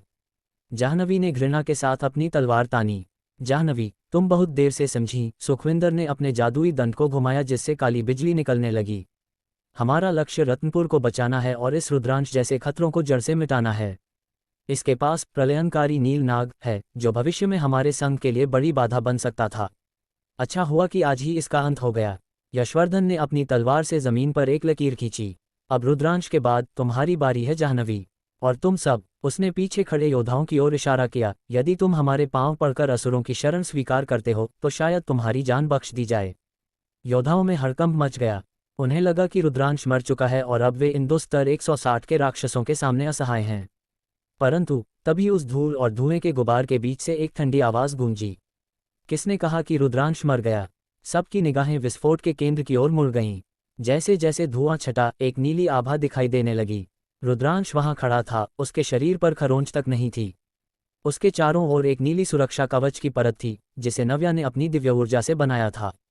रुद्रांश की आंखें अब सामान्य नहीं थीं, वे एक गहरा नीला रंग ले चुकी थीं। उसने अपने हाथों से धूल झाड़ी और यशवर्धन की ओर देखा। क्या तुम्हारा सबसे अच्छा प्रहार यही था? रुद्रांश का स्वर इतना शांत था कि वह और भी डरावना लग रहा था। स्तर 160 के खड्ग देव और महाजादूगर मिलकर भी एक स्तर 100 के साधक का कवच नहीं तोड़ सके। कितनी शर्मनाक बात है। यशवर्धन और सुखविंदर के चेहरों से रंग उड़ गया। असंभव, कोई भी स्तर 100 का योद्धा हमारे संयुक्त हमले को झेलकर जीवित नहीं बच सकता। तुमने एक गलती की। रुद्रांश ने धीरे से कदम आगे बढ़ाया। तुमने यह मान लिया कि मैं केवल एक पशु स्वामी हूं। तुमने यह नहीं देखा कि मेरे साथ जो जीव है वह इस संसार के नियमों से परे है। अचानक रुद्रांश के पीछे से नव्या प्रकट हुई। वह अब एक छोटी नागिन नहीं, बल्कि एक भीमकाय प्रलयनकारी नील नाग के रूप में गरज रही थी। उसकी फुंकार से द्राक्षा प्रांगण की दीवारें ढहने लगीं। रुद्रांश ने अपना नरक नाग भाला अनफर्नल सर्पेंट स्पीयर निकाला। भाले की नोक पर काली अग्नि और नीली बिजली का संगम हो रहा था। जाह्नवी शिक्षक, आप पीछे हटें। आज इन गद्दारों को असुरों के पास भेजने का कार्य मेरा है। यशवर्धन ने डर को गुस्से में बदलते हुए चीखकर कहा, इसे मार डालो। ये चाहे जो भी हो, हम दो महाधर्माध्यक्ष हैं। लेकिन रुद्रांश अब रुकने वाला नहीं था। उसने इंद्रक्रोध थंडरस रॉथ सक्रिय किया। पूरे रत्नपुर का आकाश नीली बिजलियों से भर गया। ये युद्ध अब संहारक वाहिनी बनाम असुर नहीं था, ये रुद्रांश का उन विश्वासघातियों के विरुद्ध तांडव था जिन्होंने उसके देश और उसके आत्मसम्मान को चुनौती दी थी। द्राक्षा प्रांगण की मिट्टी आज गद्दारों के रक्त से लाल होने वाली थी। रुद्रांश का हर कदम मौत की आहट दे रहा था। पात्र स्थिति रहस्य शक्ति पूर्णविराम योजक चिन्ह योजक चिन्ह योजक चिन्ह पूर्णविराम योजक चिन्ह योजक चिन्ह योजक चिन्ह पूर्णविराम योजक चिन्ह योजक चिन्ह योजक चिन्ह पूर्णविराम पूर्णविराम। रुद्रांश जीवित और जागृत नव्या का दिव्य सुरक्षा कवच। यशवर्धन महाधर्माध्यक्ष असुर कलंक के निशान। सुखविंदर महाधर्माध्यक्ष काली असुर ऊर्जा। नव्या पूर्ण रूप प्रलयनकारी नीलनाग। अध्याय 205 कायापलट विकास या विनाश। उच्च श्रेणी का असुर रक्त केवल असुर सत्य संघ के महाधर्माध्यक्ष बिशप स्तर के मुख्य सदस्यों के लिए ही उपलब्ध होता है। यह अब पूरी तरह स्पष्ट हो चुका था कि यशवर्धन और सुखविंदर की पहचान केवल साधारण अन्वेषकों की नहीं थी। वे असुर सत्य संघ के वे विषैले जासूस थे जो वर्षों से असुर संहारक वाहिनी के भीतर छिपे हुए थे। इस दृश्य को देखकर मोस्टेडर्स अकादमी के दल नायक प्रशिक्षक के मुंह से अनायास ही निकला, तो इसीलिए हमारे हर बड़े अभियान विफल हो जाते थे। हम केवल छोटी मछलियों को ही पकड़ पाते थे। हमारी अपनी ही संहारक वाहिनी में सांप छिपे हुए थे। संहारक वाहिनी की अग्रिम पंक्ति की टीम होने के नाते उन्हें अक्सर गुप्त और महत्वपूर्ण कार्य सौंपे जाते थे। पिछले 2 अभियानों में मुख्यालय से सूचना मिली थी कि असुर सत्य संघ के 3-4 महत्वपूर्ण अड्डों का पता चला है। लेकिन जब मोस्टेडर्स अकादमी के ये प्रशिक्षक अपनी टीम लेकर वहां पहुंचते तो उन्हें पता चलता कि शत्रु न जाने कब का वहां से भाग चुका है। पीछे केवल कुछ कमजोर और साधारण सदस्य ही रह जाते थे। उस समय उन्होंने सोचा था कि शायद सूचना गलत थी, या असुरों के पास भी कोई जादुई यंत्र है जिससे वे सेना के आने का आभास पा लेते हैं। पर आज सत्य सामने था। ये 2 गद्दार ही सारी सूचनाएं लीक कर रहे थे। यशवर्धन को उन क्रोधित प्रशिक्षकों की कोई परवाह नहीं थी। उसने उपहासपूर्ण मुस्कान के साथ कहा, प्रशिक्षकों, आप इतने क्रोधित क्यों हो रहे हैं? कम से कम हमने उस कष्टकारी रुद्रांश से तो आपको छुटकारा दिला ही दिया है न? हमने हाल ही में इंटरनेट पर लोगों की राय देखी है। जब से रुद्रांश ने असुर नव साधक प्रतियोगिता जीती है, आपकी मोस्टेडर्स अकादमी का सोशल मीडिया पर खूब मजाक उड़ाया जा रहा है। कल रात तो आपने खुद हमें निर्देश दिया था कि रुद्रांश को अच्छी तरह सबक सिखाया जाए। क्या हुआ? अब जब हमने उसे मार दिया है तो आप धन्यवाद देने के बजाय हमें दोष दे रहे हैं।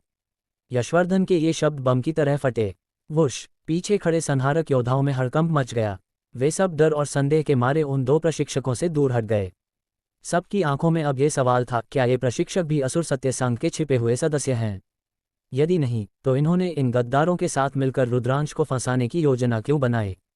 तुम मुझ पर कीचड़ नहीं उछाल सकते। मोस्टडर्स अकादमी के प्रशिक्षक ने हड़बड़ाहट में सफाई दी। मैंने केवल उसे थोड़ा डराने और अपना गुस्सा निकालने को कहा था, मैंने उसे मारने के लिए नहीं कहा था। यह कोई बहाना नहीं था। वास्तव में उनका इरादा रुद्रांश की जान लेना नहीं था। वे इतने पागल नहीं थे कि सरेआम आर्यावर्त के उभरते हुए सितारे की हत्या करवा दें। वे तो बस इतना चाहते थे कि यशवर्धन और सुखविंदर मौका पाकर रुद्रांश की थोड़ी कुटाई कर दे ताकि उनका अहंकार शांत हो सके। उन्हें क्या पता था कि ये दोनों केवल ईर्ष्यालु योद्धा नहीं, बल्कि असुरों के पाले हुए महाधर्माध्यक्ष हैं। यदि उन्हें ये पता होता तो वे रुद्रांश की ओर उंगली उठाने की हिम्मत भी नहीं करते। प्रशिक्षकों, अब स्पष्टीकरण देने की आवश्यकता नहीं है, पर सच कहूं तो अब मुझे आप पर रत्ती भर भी विश्वास नहीं है, जाह्नवी ने भारी स्वर में कहा। पीछे खड़े सभी सदस्य बिखर जाओ, अपनी सुरक्षा का ध्यान रखो।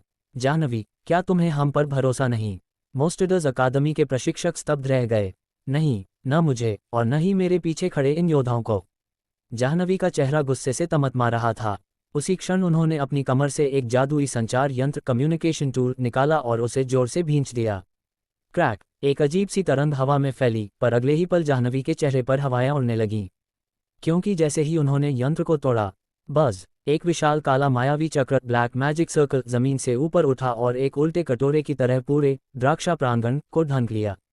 जाह्नवी द्वारा भेजे गए संचार संकेत को उस काली दीवार ने बीच में ही काट दिया था। अब मुख्यालय से संपर्क करने की कोशिश छोड़ दो, यशवर्धन ने अपनी तलवार म्यान में डालते हुए कहा। तुम्हें क्या लगता है, अगर मैंने इस समय अपनी पहचान उजागर करने का साहस किया है तो क्या मैंने तैयारी नहीं की होगी? ये काला मायावी चक्र न केवल संचार संकेतों को रोकता है, बल्कि इसका एक अत्यंत शक्तिशाली बंदी प्रभाव इम्प्रिजनमेंट इफेक्ट भी है। तुम मूर्ख मनुष्यों में से कोई भी यहाँ से जीवित बाहर नहीं जाएगा। आज से 1 वर्ष बाद तुम्हारी पुण्यतिथि मनाई जाएगी, और तुम सब, जो अब तक छिपकर तमाशा देख रहे थे, बाहर आ जाओ। यशवर्धन के आदेश पर पीछे खड़े योद्धाओं में से सैकड़ों लोग अचानक काली परछाइयों में बदल गए और यशवर्धन व सुखविंदर के बगल में आकर खड़े हो गए। बूम! उसी क्षण इन सभी गद्दारों के चेहरे पर एक शैतानी मुस्कान उभरी और उनके भीतर से एक डरावना दबाव प्रेशर फूट पड़ा। उनके शरीरों पर अजीबोगरीब असुर निशान चढ़ने लगे। उन सब की ऊर्जा अब अत्यंत दुष्ट और विचित्र हो चुकी थी। ये कैसे संभव है? सबकी अविश्वासपूर्ण नज़रों के सामने वे साधारण से दिखने वाले योद्धा एक एक करके बदलने लगे। उनकी काया पलटने लगी। जो लोग कद में छोटे और दुबले थे, उनके शरीर के भीतर से हड्डियां टूटने और जुड़ने पॉपिंग साउंड की आवाज़ें आई, और देखते ही देखते वे 2-2 मीटर लंबे दैत्यों में बदल गए। यशवर्धन और सुखविंदर का रूप तो सबसे अधिक भयानक हो चुका था। उन दोनों की पीठ से 2 काले पंख निकल आए थे। उनकी आभा अब पहले से कहीं अधिक शक्तिशाली थी। वे योद्धा जो पहले स्तर 140 पर थे, असुर रक्त के प्रभाव से सीधे स्तर 160 पर पहुंच गए, और यशवर्धन व सुखविंदर की शक्ति की सीमा स्तर 180 को छूने लगी। स्पष्ट था कि यह असुर रक्त का चमत्कार था। तुम लोगों ने वास्तव में अपनी आत्मा असुरों को बेच दी है, जाह्नवी ने नफरत से अपने दांत पीसते हुए कहा। तुम मानवता के नाम पर कलंक हो। यशवर्धन और सुखविंदर ने जाह्नवी की बातों को अनसुना कर दिया। उन्होंने अपने हाथ हवा में फैलाए और अपनी नई शक्ति का आनंद लेने लगे। उन्हें महसूस हो रहा था कि उनकी नसों में एक असीम और विनाशकारी ऊर्जा दौड़ रही है। पुनर्जन्म, यह उनके लिए किसी वरदान से कम नहीं था। यही दिव्य असुर रक्त की शक्ति थी जिसे मानवीय रक्त कभी प्राप्त नहीं कर सकता। यशवर्धन ने आनंद में एक लंबी सांस ली। तुम कहती हो कि हम मानवता के कलंक हैं? हा, उसने जाह्नवी की ओर ऐसे देखा जैसे कोई हाथी किसी तुच्छ चींटी की ओर देखता है। उसका स्वर अब भारी और गूंजने वाला था। मेरी नज़रों में मनुष्य होना ही सबसे बड़ा कलंक है। अब हमें भगवान दिव्य असुरदेव का आशीर्वाद प्राप्त हो चुका है। हमने इस कमज़ोर मानवीय खोल को उतार फेंका है और इस गंदे इंसानी खून को धो डाला है। अब हम कुलीन दिव्य असुर जाति हेवनली डेमन रेस बन चुके हैं। तुम नीच और तुच्छ मानवीय कीड़ों की हमसे कोई तुलना नहीं है। अब तुम सब मेरे सामने घुटने टेको। जैसे ही उसने ये शब्द कहे, बूम! यशवर्धन के शरीर से एक प्रलयनकारी आसुरी दबाव निकला। एक ही क्षण में जाह्नवी और उन 2 प्रशिक्षकों को छोड़कर पीछे खड़े संहारक वाहिनी के सभी सदस्य उस दबाव के नीचे दब गए और धड़ाम से घुटने टेकने पर मजबूर हो गए। रुद्रांश का उदय। द्राक्षा प्रांगण की धरती कांप रही थी। घुटने टेके हुए योद्धाओं के चेहरों पर घोर पीड़ा और अपमान के भाव थे। स्तर 180 के एक विकसित असुर का दबाव झेलना उनके बस की बात नहीं थी। देखा जाह्नवी, ये है असली शक्ति, सुखविंदर ने अपने काले पंखों को फड़फड़ाते हुए कहा। तुम्हारा वह प्रिय छात्र रुद्रांश तो कब का राख बन चुका होगा। अब तुम्हारी बारी है। जाह्नवी ने अपने पैरों को मजबूती से जमाया। यद्यपि वह भी दबाव महसूस कर रही थी, लेकिन उसका योद्धा स्वाभिमान उसे झुकने नहीं दे रहा था। रुद्रांश राख नहीं हुआ है। तुम जैसे गद्दारों के पास उसे मारने की औकात नहीं है। तभी उस मलबे और धुएं के ढेर से एक नीली रोशनी फूट पड़ी। विस्फोट वाले स्थान पर जो राख और धुआं था, वह अचानक एक चक्रवात की तरह घूमने लगा। उस चक्रवात के केंद्र में रुद्रांश खड़ा था, लेकिन वह अब वैसा नहीं दिख रहा था जैसा कुछ मिनट पहले था। रुद्रांश के चारों ओर एक पारभासी कवच ट्रांसलूसेंट शील्ड चमक रहा था, जिस पर बिजली की नीली लकीरें दौड़ रही थीं। नव्या उसके सिर के ऊपर मंडरा रही थी और उसका आकार भी अब पहले से बड़ा हो चुका था। कायापलट, रुद्रांश की आवाज़ उस सन्नाटे को चीरते हुए निकली। तुमने अपने शरीर में गंदा खून भरकर उसे कायापलट कहा। यशवर्धन, तुम वास्तव में मूर्ख हो। रुद्रांश ने एक कदम आगे बढ़ाया। जैसे ही उसका पैर जमीन पर पड़ा, यशवर्धन द्वारा पैदा किया गया वह भारी आसुरी दबाव कांच की तरह टूट गया। घुटने टेके हुए योद्धाओं को अचानक लगा जैसे उनके ऊपर से कोई पहाड़ हट गया हो। वे हाफते हुए खड़े होने लगे। क्या? यशवर्धन की आंखें फटी की फटी रह गईं। मेरा दबाव तूने कैसे तोड़ा, और तू जीवित कैसे है? रुद्रांश ने अपनी गर्दन को झटका दिया और ठंडी हंसी के साथ कहा, तुमने अपनी आत्मा बेची ताकि तुम स्तर 180 तक पहुंच सको। लेकिन मुझे शक्ति के लिए अपनी मानवता बेचने की आवश्यकता नहीं है। मेरी नव्या का एक शल्क स्केल भी तुम्हारे पूरे शरीर से अधिक कीमती है। अचानक नव्या ने एक भयानक गर्जना की। पूरे द्राक्षा प्रांगण का वातावरण बदलने लगा। रुद्रांश का नरक नाग भला अब पूरी तरह नीली अग्नि में लिपटा हुआ था। आज मैं तुम्हें बताऊंगा कि असली विकास क्या होता है। रुद्रांश ने अपनी मुट्ठी कसी। स्तर 180। मेरे लिए तुम अभी भी वही कीड़े हो जिन्हें मैं अपने पैर तले कुचल सकता हूं। रुद्रांश के शरीर से एक ऐसी ऊर्जा निकली जो यशवर्धन की असुर ऊर्जा से कहीं अधिक शुद्ध और विनाशकारी थी। ये प्रलयनकारी नील नाग की वह आदिम शक्ति थी जो सृष्टि के आरंभ से है। युद्ध अब एक नए स्तर पर पहुंच चुका था। एक और गद्दार असुर थे जिन्होंने अपनी आत्मा बेची थी, और दूसरी ओर आर्यावर्त का वह साधक था जिसके पास दिव्य जीवों का साथ था। द्राक्षा प्रांगण की दीवारों पर अब गद्दारों के अंत की गाथा लिखी जाने वाली थी। समूह स्थिति शक्ति स्रोत पूर्णविराम योजक चिन्ह योजक चिन्ह योजक चिन्ह पूर्णविराम योजक चिन्ह योजक चिन्ह योजक चिन्ह पूर्णविराम योजक चिन्ह योजक चिन्ह योजक चिन्ह पूर्णविराम। गद्दार दल विकसित असुर रूप उच्च श्रेणी असुर रक्त। रुद्रांश जागृत अवस्था नव्या दिव्य नील नाग की शक्ति। जाह्नवी रक्षक दृढ़ इच्छा शक्ति और अनुभव। अन्य योद्धा भयभीत चकित। अध्याय 206 कदम कदम पर सावधानी। शत्रु की चाल उसी पर वार। यह ऐसा नहीं था कि आर्यावर्त असुर संहारक वाहिनी के ये सदस्य दुर्बल थे। सत्य तो यह था कि जो दमनकारी दबाव उन पर बनाया गया था वह वास्तव में उनकी सहनशक्ति से कहीं अधिक शक्तिशाली था। यह एक श्रेष्ठ अधिकारी द्वारा अपने अधीनस्थ को कुचलने जैसा था, या इसे एक विशाल नरशेर द्वारा एक छोटे जंगली खरगोश के प्रति दिखाए गए डरावने प्रभुत्व के रूप में भी देखा जा सकता था। ये स्वीकार करना ही होगा कि यशवर्धन और सुखविंदर जैसे लोग, जो अब पूरी तरह से दिव्य असुर जाति हेवनली डेमन रेस में परिवर्तित हो चुके थे, उनकी शक्ति वास्तव में एक भयानक स्तर तक बढ़ चुकी थी। कम से कम अब उनमें इतनी सामर्थ्य थी कि वे जाह्नवी जैसी योद्धा से आमने सामने युद्ध कर सकें। वर्तमान में स्थिति अत्यंत विकट थी। संकट के संकेत डिस्ट्रेस सिग्नल्स बाहर नहीं भेजे जा सकते थे। शत्रुओं की शक्ति न केवल बढ़ गई थी, बल्कि उनकी संख्या भी संहारक वाहिनी के वफादार सदस्यों से अधिक थी। वे जासूस यशवर्धन और सुखविंदर की भांति ही वाहिनी के भीतर गहराई तक बैठे हुए थे। सफेदपोश गद्दारों का काला इतिहास। यशवर्धन, सुखविंदर और उनके इस पूरे समूह को असुर सत्य संघ द्वारा बचपन से ही गुप्त रूप से प्रशिक्षित किया गया था। यदि आर्यावर्त का खुफिया विभाग उनकी जांच भी करता तो उससे यशवर्धन और सुखविंदर का जीवनवृत्त लाइफ ट्रेजेक्टरी पूरी तरह साफ सुथरा मिलता, जिसमें संदेह की कोई गुंजाइश नहीं थी। जन्म के बाद लावारिस छोड़ दिए गए ये बच्चे एक अनाथालय में पले बड़े थे। वे उस अनाथालय के संचालक के प्रति अत्यंत आज्ञाकारी और कृतज्ञ दिखते थे जिसने उन्हें पाला था। वे बहुत महत्वाकांक्षी भी थे और उन्होंने स्थानीय अच्छे माध्यमिक और उच्च विद्यालयों में प्रवेश प्राप्त किया। फिर आर्यावर्त की अनिवार्य शिक्षा प्रणाली का लाभ उठाते हुए वे एक द्वितीय श्रेणी की युद्ध अकादमी कॉम्बैट अकेडमी में पहुंच गए। भले ही वह अकादमी दूसरे दर्जे की थी, फिर भी उन्होंने अच्छे अंकों के साथ स्नातक किया। इसके बाद उनके पास केवल अन्वेषक संघ एडवेंचर गिल्ड के मिशन लेने और जंगली क्षेत्रों में राक्षसों का शिकार करके अपना स्तर बढ़ाने का ही रास्ता बचा था। उनके पास कोई और विकल्प भी नहीं था। आखिर उनका कोई प्रभावशाली पारिवारिक पिछला इतिहास या ऊंचे संपर्क जो नहीं थे। वास्तव में यह आर्यावर्त के अधिकांश साधकों ट्रांसफरर्स के जीवन की सामान्य कहानी है। आप इसमें कोई दोष नहीं ढूंढ सकते। बचपन से पाले गए शतरंज के मुहरे की चाल को कोई भी नहीं समझ सकता। इसी कारण यशवर्धन और सुखविंदर जैसे लोगों को असुर संहारक वाहिनी में भर्ती किया गया था, क्योंकि अन्वेषकों के बीच उनकी शक्ति काफ़ी अच्छी थी। परंतु किसे पता था कि इतने साफ सुथरी पृष्ठभूमि वाले लोग वास्तव में असुर सत्य संघ के मुख्य सदस्य थे। असुर सत्य संघ ने उन्हें संभवतः आज के इस युद्ध के लिए ही तैयार किया था। जैसा कि कहा जाता है, हजारों दिनों तक सेना को पालो ताकि एक क्षण के लिए उसका उपयोग किया जा सके। यह मानना ही पड़ेगा कि शत्रु की इतनी सूक्ष्म योजना बनाने की क्षमता वास्तव में अद्भुत और धैर्यपूर्ण थी। हंगामे का आगाज। इस समय जाह्नवी और अन्य योद्धा निश्चित रूप से नुकसानदेह स्थिति में थे।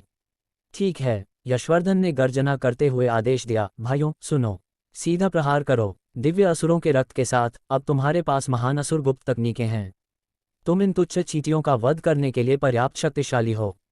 जाओ। जी हाँ, उन पुनर्तः असुर बन चुके सदस्यों ने एक साथ दहाड़ मारी और फिर अत्यंत दुष्ट और अहंकारी भाव के साथ जाह्नवी और अन्यों की ओर लपके।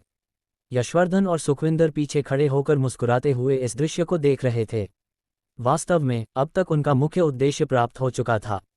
भूलिए मत, असुर सत्य संघ ने एक बहुत बड़ी अभिजात शिकार योजना हेवनली प्राइड हंटिंग प्लान बनाई थी।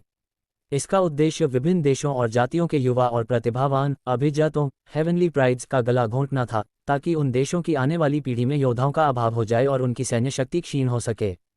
इस वर्ष रुद्रांश को आर्यावर्त का सबसे आशाजनक ध्वजवाहक और भविष्य का सर्वोच्च विशेषज्ञ माना जा रहा था। स्वाभाविक रूप से वह असुर सत्य संघ की शिकार सूची में शीर्ष पर था। यशवर्धन और सुखविंदर को भी संगठन द्वारा इसी युवा अभिजात के शिकार का कार्य सौंपा गया था। अब जब उनका मिशन रुद्रांश की कथित मृत्यु पूरा हो चुका था, वे बस ये देख रहे थे कि क्या जाह्नवी और अन्य 2 प्रशिक्षकों को मारने का कोई अवसर मिल सकता है।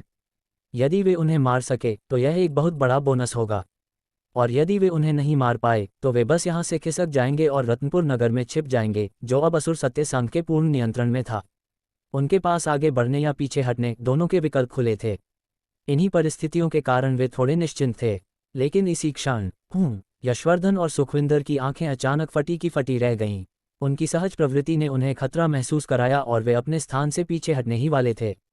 परंतु अब बहुत देर हो चुकी थी। स्प्लैश! उनके पैरों के नीचे की जमीन अचानक धंस गई और फिर एक विशाल, पूरी तरह से नीला नीले स्लाइम लिटिल पर्पल अपना विशाल मुंह खोलकर उन दोनों को निगलने के लिए बाहर निकला। हुम्फ! दिव्य असुर रक्त ने अंततः उन्हें अविश्वसनीय शक्ति प्रदान की थी और उनकी शारीरिक क्षमता भी बढ़ गई थी। उनकी प्रतिक्रिया की गति बहुत तेज थी। इस अचानक हुई घटना का सामना करते हुए उन्होंने बिना किसी सहारे के हवा में छलांग लगा दी और उस नीले की पकड़ से बाहर निकलने ही वाले थे। उनके अंतर्मन ने उन्हें चेतावनी दी थी कि भले ही यह जीव साधारण दिख रहा हो, उन्हें इसके मुंह में नहीं गिरना चाहिए। एक बार यदि वे इसके भीतर चले गए तो भले ही वे मरे नहीं, पर वे अपाहिज अवश्य हो जाएंगे। चक्रव्यूह का जाल। परंतु परिस्थितियां वैसी नहीं रहीं जैसी उन्होंने सोची थीं। जैसे ही यशवर्धन और सुखविंदर ने नीले के मुंह से बचने के लिए ऊंची छलांग लगाने की योजना बनाई, एक विशाल छाया ने उन्हें ढांक लिया। उन्होंने भयभीत होकर ऊपर देखा।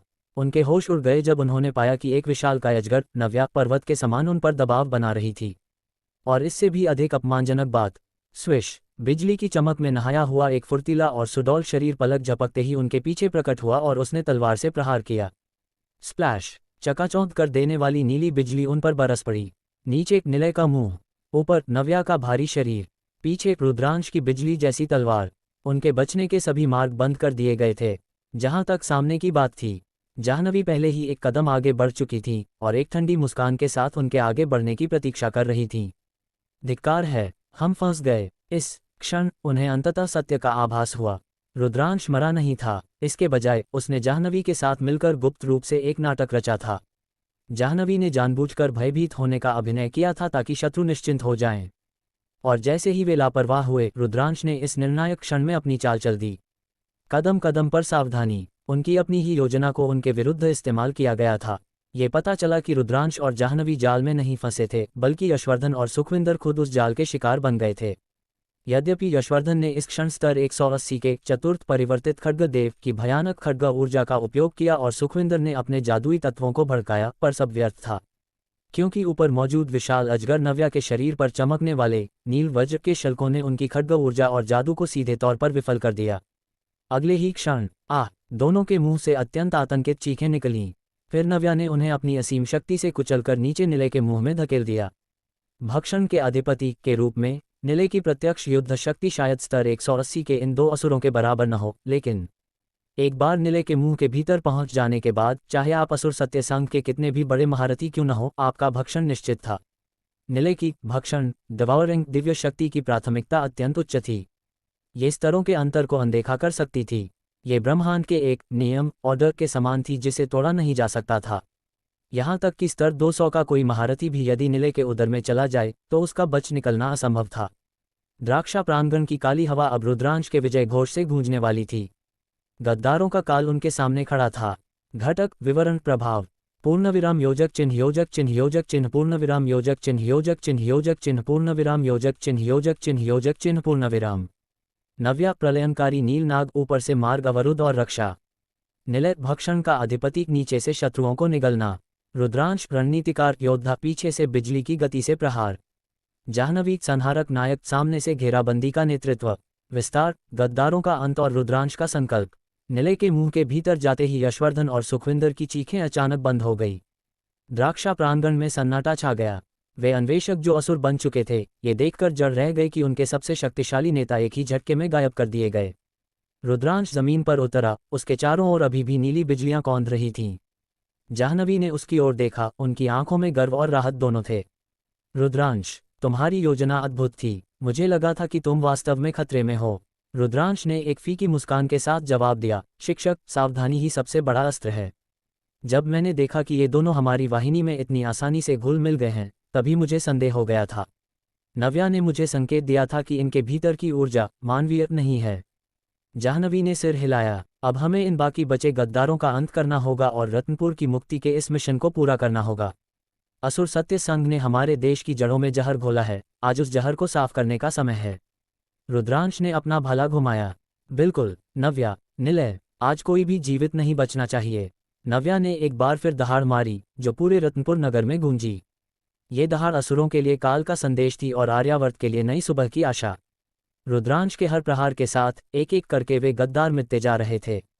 द्राक्षा प्रांगण जो कभी शांति का प्रतीक था आज धर्म और अधर्म के इस महासंग्राम का गवाह बना।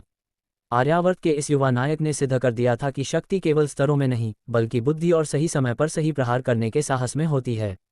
रत्नपुर की मुक्ति का मार्ग अब प्रशस्त था। अध्याय 207 वंशानुगत अलौकिक श्रेष्ठता का चमत्कार। ये सब उस अचानक गूंजी भयानक चीख के साथ घटित हुआ। वे दो गद्दार जो स्वयं को कुलीन मानते थे और जिनकी धमनियों में असुर रक्त प्रवाहित हो रहा था, सबकी स्तब्ध नजरों के सामने ओझल हो गए। निलय लिटिल पर्पल ने उन्हें एक ही बार में समूचा निगल लिया और वे क्षण भर में विभिन्न पोषक तत्वों में विघटित हो गए। उनके शरीर की एक हड्डी तक शेष नहीं बची। सर्व विघटन, डिग्रेड ऑल थिंग्स। ये शक्ति इतनी ही निरंकुश और प्रचंड थी। यशवर्धन और सुखविंदर जो इस विद्रोह का नेतृत्व कर रहे थे, उन्होंने संभवतः कभी स्वप्न में भी नहीं सोचा था कि उनकी मृत्यु इतनी आकस्मिक और साधारण तरीके से होगी। निश्चित रूप से वे इस बात से और भी अधिक चकित थे कि रुद्रांश जीवित कैसे बच गया। यशवर्धन और सुखविंदर इस बात की शपथ ले सकते थे कि उस समय उनके प्रहार ने रुद्रांश को पूरी तरह से निशाना बनाया था। स्तर 100 का एक पशु स्वामी जिस पर पीछे से दो शक्तिशाली योद्धाओं ने अपने सर्वश्रेष्ठ कौशल के साथ हमला किया हो, ऐसी स्थिति में उसका अंत निश्चित होना चाहिए था।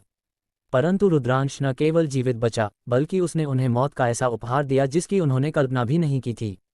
परिणामतः मृत्यु से पूर्व उनके चेहरे भ्रम और अविश्वास से भरे हुए थे। रुद्रांश की अभेद्य ढाल का रहस्य। यदि आप जानना चाहते हैं कि रुद्रांश जीवित कैसे बचा तो इसका उत्तर अत्यंत सरल है। उस निर्णायक और प्राणघातक क्षण में निलय ने रुद्रांश के पूरे शरीर को बिजली की गति से लपेट लिया था। रुद्रांश को बहुत पहले से आभास था कि संहारक वाहिनी के अन्य सदस्य उससे ईर्ष्या करते हैं। वे ठंडी और नफरत भरी निगाहें जो अक्सर उस पर डाली जाती थीं, किसी मूर्ख को भी यह समझाने के लिए पर्याप्त थीं कि ये लोग उसके प्रति दुर्भावना रखते हैं। ऐसी स्थिति में रुद्रांश इतना नासमझ कैसे हो सकता था कि वह अपनी पीठ इन लोगों की ओर असुरक्षित छोड़ दे। वह लंबे समय से सतर्क था। हालांकि रुद्रांश को यह अपेक्षा नहीं थी कि उसकी सावधानी यशवर्धन और सुखविंदर जैसी बड़ी मछलियों को बाहर खींच लाएगी। उन दोनों के अचानक किए गए हमले का सामना करने के लिए रुद्रांश इतना अहंकारी नहीं था कि वह अपने सामान्य मानवीय शरीर का उपयोग करता। अतः उसने उसी पल निलय को आदेश दिया कि वह उसे अपने लचीले शरीर से ढंक ले। इसका अर्थ ये था कि यशवर्धन और सुखविंदर के वे विनाशकारी प्रहार वास्तव में रुद्रांश को नहीं बल्कि निलय के शरीर को लगे थे। यदि निलय के स्थान पर कोई अन्य साधारण पालतू जीव होता, यहाँ तक कि निलय के स्तर का कोई स्रोत जीव सोस बीस्ट भी होता, तो वह उन दो स्तर 180 के योद्धाओं के प्रहार से तत्क्षण भस्म हो जाता। आखिरकार यशवर्धन और सुखविंदर का स्तर रुद्रांश से बहुत आगे था, जिसका अर्थ था कि उनके गुण अट्रिब्यूट्स भी कई गुना अधिक थे। परंतु सौभाग्य से निलय कोई साधारण जीव नहीं है। वह एक ब्रह्मांडीय स्तर का दिव्य जीव है, भक्षण का अधिपति। आमने सामने की लड़ाई में शायद निलय उन दोनों को सीधे तौर पर न मार पाता, लेकिन जब बात प्रहार सहने की आती है तो निलय निस्संदेह विश्व का सबसे शक्तिशाली जीव है। उसकी अत्यंत उच्च शारीरिक और जादुई प्रतिरोधक क्षमता रेजिस्टेंस ने उसे उन दोनों के प्रहारों को आसानी से झेलने और निष्प्रभावी करने की शक्ति दी। यहाँ तक कि उन दोनों के महाकौशलों को सहने के बाद भी निलय का स्वास्थ्य HP 10% से अधिक कम नहीं हुआ। उसके तुरंत बाद रुद्रांश ने एक विशेष लबादा ओढ़ लिया था। ये वही कृष्ण रात्रि लबादा डार्क नाइट क्लोक था जिसे उसने पिछले दुर्ग को जीतने के बाद प्राप्त किया था।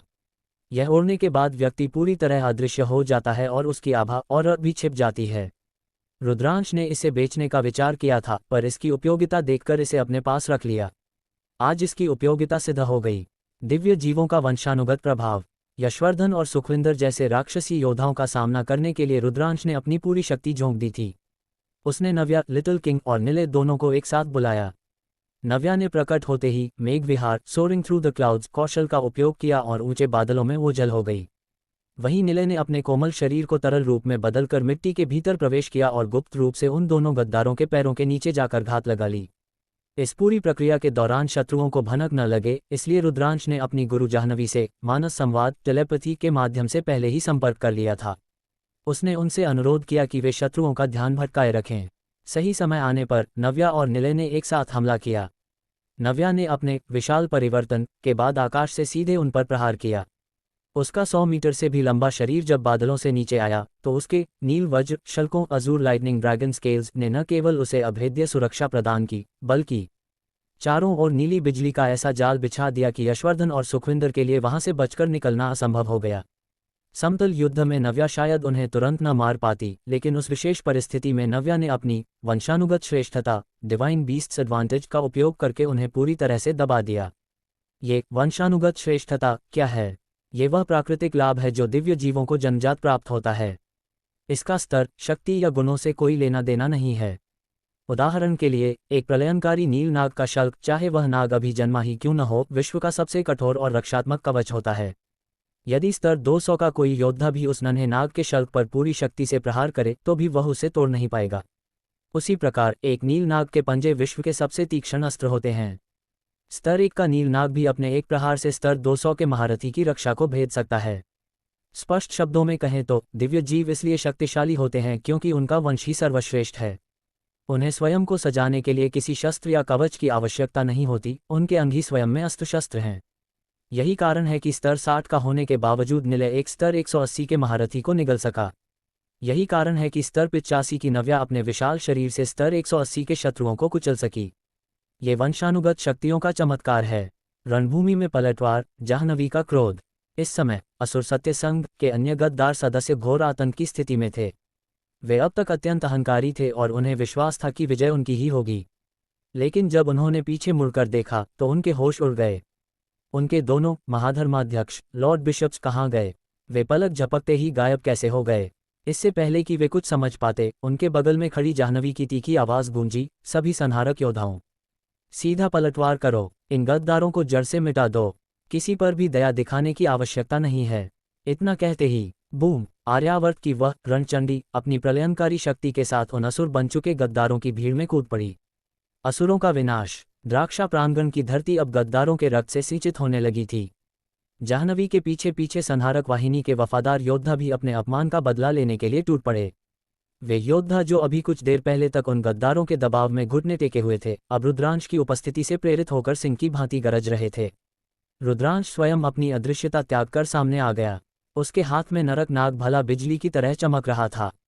उसने देखा कि कुछ गद्दार अभी भी अपनी असुर शक्ति के अहंकार में लड़ने की कोशिश कर रहे हैं। नव्या, अब इसे समाप्त करो, रुद्रांश ने आदेश दिया। आकाश में स्थित नव्या ने अपनी भयानक गर्जना वज्र हुंकार थंडरस रॉर का प्रयोग किया। उस ध्वनि तरंग ने आधे से अधिक असुर योद्धाओं के कान के पर्दे फाड़ दिए और उन्हें मानसिक रूप से जड़ कर दिया। निलय भी अब छोटा नहीं रहा था। उसने अपने शरीर को फैलाकर एक दलदल की तरह बना दिया था, जिसमें जो भी गद्दार पैर रखता वह जीवित बाहर नहीं निकल पाता। रुद्रांश ने एक गद्दार योद्धा की ओर भाला तानते हुए कहा, तुम्हें गर्व था न अपनी इस नई शक्ति पर? आज देखो कि आर्यावर्त की मिट्टी में मिले विश्वासघातियों का क्या हश्र होता है। अगले ही क्षण रुद्रांश का भाला उस योद्धा के सीने को पार कर गया।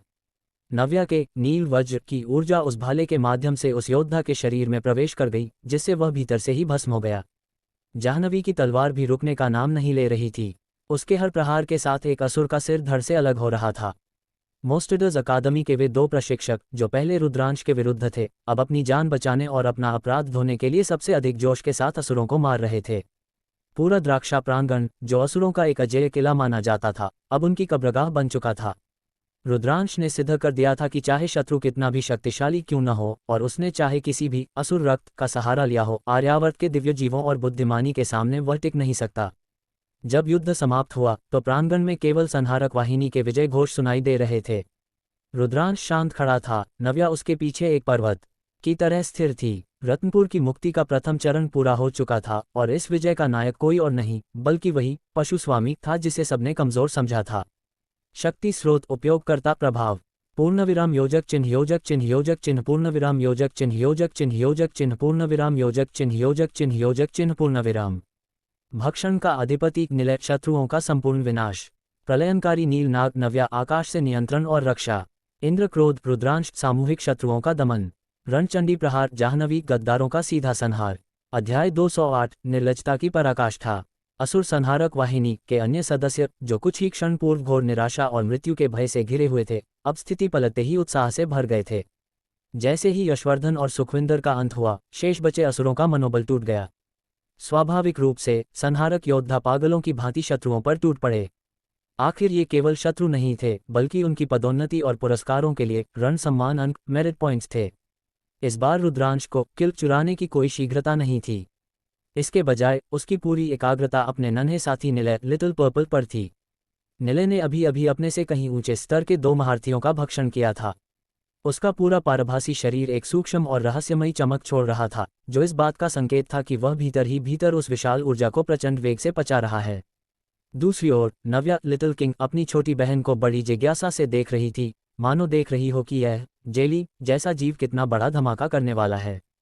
बस आधे मिनट से भी कम समय में निलय के शरीर की वह सूक्ष्म चमक गहरे बैंगनी रंग में बदल गई। उसी क्षण रुद्रांश की आंखों के सामने सूचना पटल इन्फॉर्मेशन पैनल पर दो संदेश कौंधे। ग्रेटर दैन संकेत, आपके पालतू जीव निलय ने सफलतापूर्वक शत्रु यशवर्धन का भक्षण किया। पुरस्कार 2000 अनुभव अंक EXP और सभी गुणों एट्रीब्यूट्स में 10% की वृद्धि।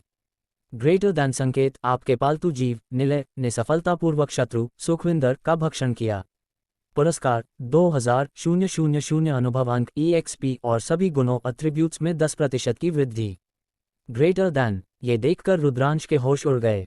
उसे ये तो पता था कि भक्षण का अधिपति शक्तिशाली है, पर उसे यह अनुमान नहीं था कि शत्रुओं को निगलने से न केवल अनुभव अंक मिलेंगे, बल्कि स्थायी रूप से उसके गुणों में 20% की भारी वृद्धि भी होगी। इसका अर्थ ये था कि निलय एक चलता फिरता लॉटरी टिकट था। वह अपने से ऊंचे स्तर के किसी भी लक्ष्य को निगलकर अनपेक्षित पुरस्कार प्राप्त कर सकता था। चूंकि कुल 4000 अनुभव अंक केवल निलय के निजी विकास के लिए थे, इसलिए वह स्तर 65 से सीधे छलांग लगाकर स्तर 80 पर पहुंच गया। अब वह अपनी बड़ी बहन नव्या स्तर 85 से केवल 5 स्तर पीछे था। इस स्तर वृद्धि और भक्षण बोनस के बाद निलय के कुल गुण एट्रीब्यूट्स 6 लाख से बढ़कर सीधे 20 लाख के पार पहुंच गए। चिर नव्या भी ये देखकर दंग रह गई। उसे विश्वास नहीं हो रहा था कि उसकी छोटी बहन, जो आमतौर पर एक निर्जीव जेली की तरह पड़ी रहती है, शत्रुओं को खाकर इतनी तेजी से शक्तिशाली हो सकती है। गुजी, निलय ने अपनी नई शक्ति को महसूस करते हुए एक संतोषजनक ध्वनि निकाली। उसकी बैंगनी आंखें खुशी से भिंच गईं। यही भक्षण के अधिपति की वंशानुगत श्रेष्ठता थी। यदि स्तर 80 का एक प्रलयनकारी नील नाग और स्तर 80 का भक्षण का अधिपति आमने सामने हो, तो दोनों दिव्य जीव बराबरी के होंगे। परंतु विकास की गति के मामले में निलय नव्या से कहीं आगे निकल सकता है। हालांकि नव्या के पास अपने अलग लाभ थे। उसका मेघ विहार सोरिंग थ्रू द क्लाउड्स कौशल उसे आकाश का निर्विवाद स्वामी बनाता था। वर्तमान में निलय उड़ नहीं सकता था, वह केवल ऊंची छलांग लगा सकता था। नव्या की उड़ान की गति इतनी तीव्र थी कि वह पलक झपकते ही क्षितिज के पार जा सकती थी।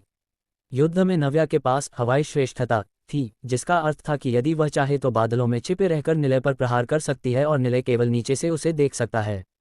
ब्रह्मांडीय स्तर के दिव्य जीव भी पूर्ण नहीं होते, हर किसी की अपनी विशिष्टता होती है। युद्ध का अंत और गद्दारों का पर्दाफाश। रुद्रांश ने नव्या और निलय को उनके निवास स्थान बीस्ट पेट स्पेस में वापस भेज दिया और रणभूमि की ओर देखा। कप्तान जाह्नवी और अन्य योद्धाओं ने लगभग सभी गद्दारों का सफाया कर दिया था। 1 मिनट बाद, जब अंतिम असुर संप्रदाय सदस्य ने, भगवान दिव्य असुर तुम कीड़ों को दंड देंगे, चिल्लाते हुए आत्मघाती विस्फोट किया तो द्राक्षा प्रांगण में सन्नाटा छा गया।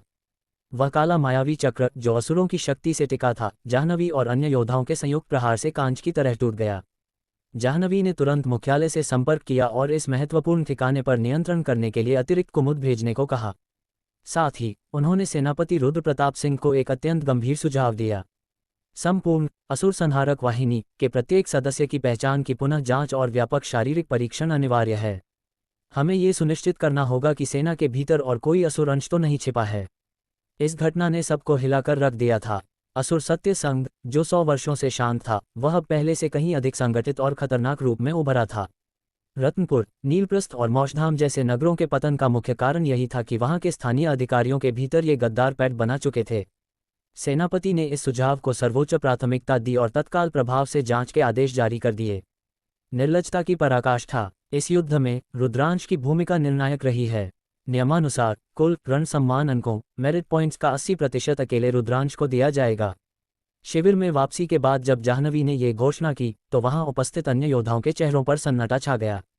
मोस्टडर्स अकादमी के वे 2 प्रशिक्षक पहले ही जांच के घेरे में लिए जा चुके थे। भले ही वे सीधे तौर पर असुर नहीं थे, पर युद्ध के समय रुद्रांश को नुकसान पहुंचाने की साजिश रचना एक गंभीर अपराध था। परंतु वहां खड़े अन्य संहारक सदस्यों जो पेशेवर अन्वेषक थे, उनकी आंखों में लालच साफ दिखाई दे रहा था। वे अपने स्वार्थ को सर्वोपरि मानते थे।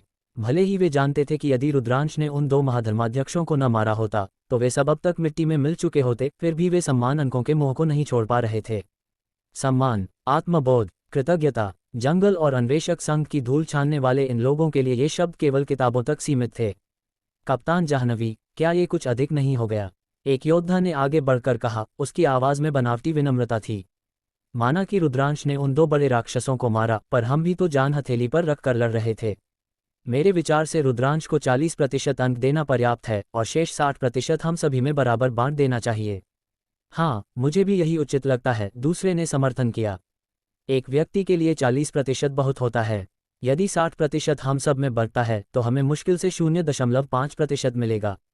रुद्रांश को समझना चाहिए। सही बात है रुद्रांश भाई, आप तो वैसे भी इतने शक्तिशाली हैं, आपके लिए अंक कमाना सरल है। हम जैसों के लिए यही एक अवसर है।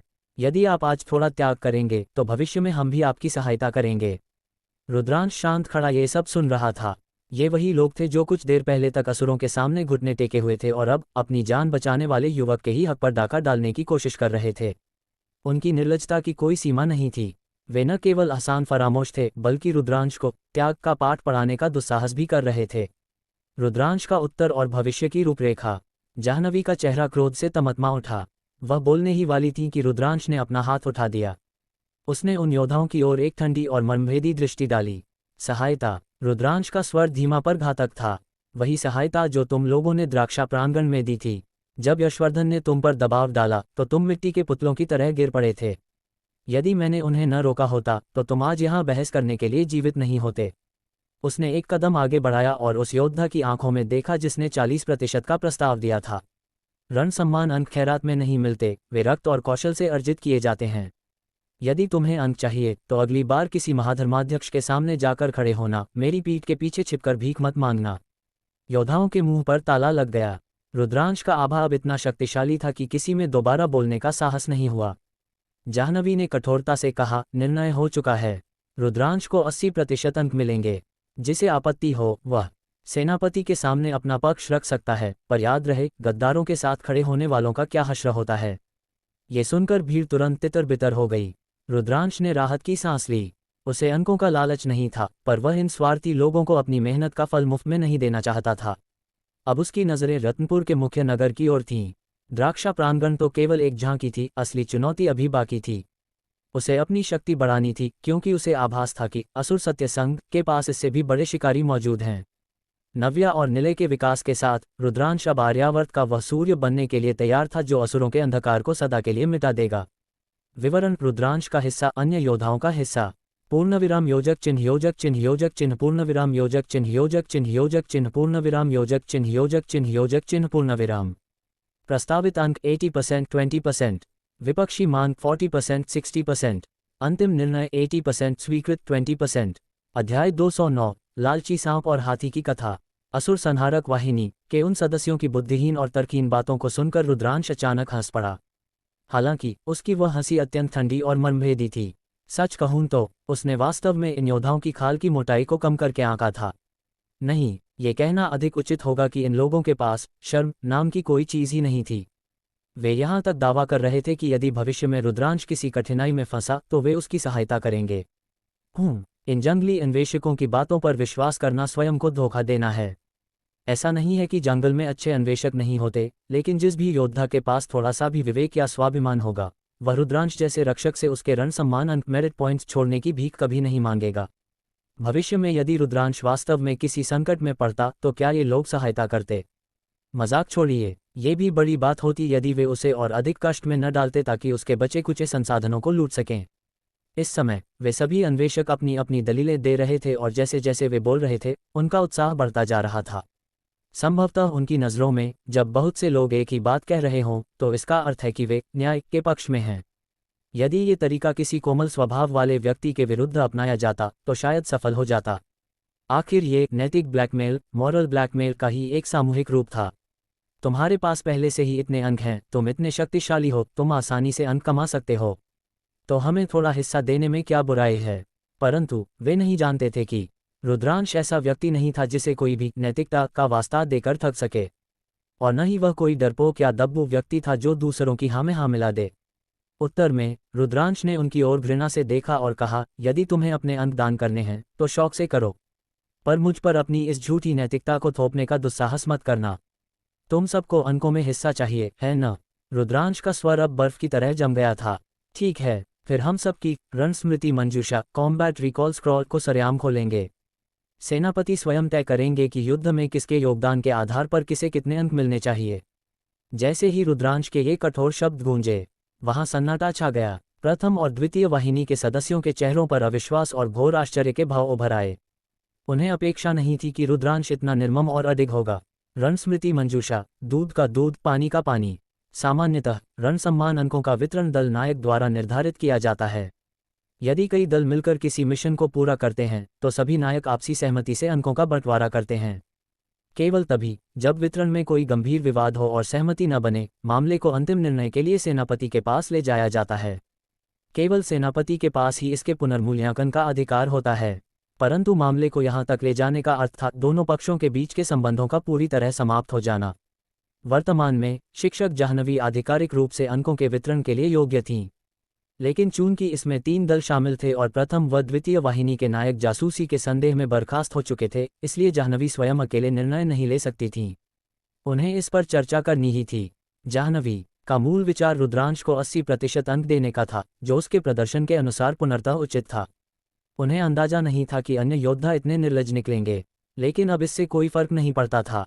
सबके पास रण स्मृति मंजूषा थी, एक ऐसा दिव्य यंत्र जो युद्ध में प्रत्येक व्यक्ति की भागीदारी और पराक्रम का सटीक विवरण अंकित करता है। नियम के अनुसार संहारक वाहिनी के हर सदस्य के लिए युद्ध के दौरान इस यंत्र को सक्रिय रखना अनिवार्य है। इसका उद्देश्य ही ऐसे विवादों का निपटारा करना है। यदि द्राक्षा प्रांगण के हालिया विद्रोह को देखा जाए तो इन लोगों का प्रदर्शन अत्यंत दयनीय था। वे केवल अंत में टीम के पीछे पीछे चले थे और कुछ गद्दारों को मारकर अपनी उपस्थिति दर्ज कराई थी। वास्तविकता ये थी कि पूरे युद्ध की दिशा रुद्रांश ने बदली थी। यदि उसने यशवर्धन और सुखविंदर को समाप्त न किया होता तो ये सभी अब तक यमलोक पहुंच चुके होते।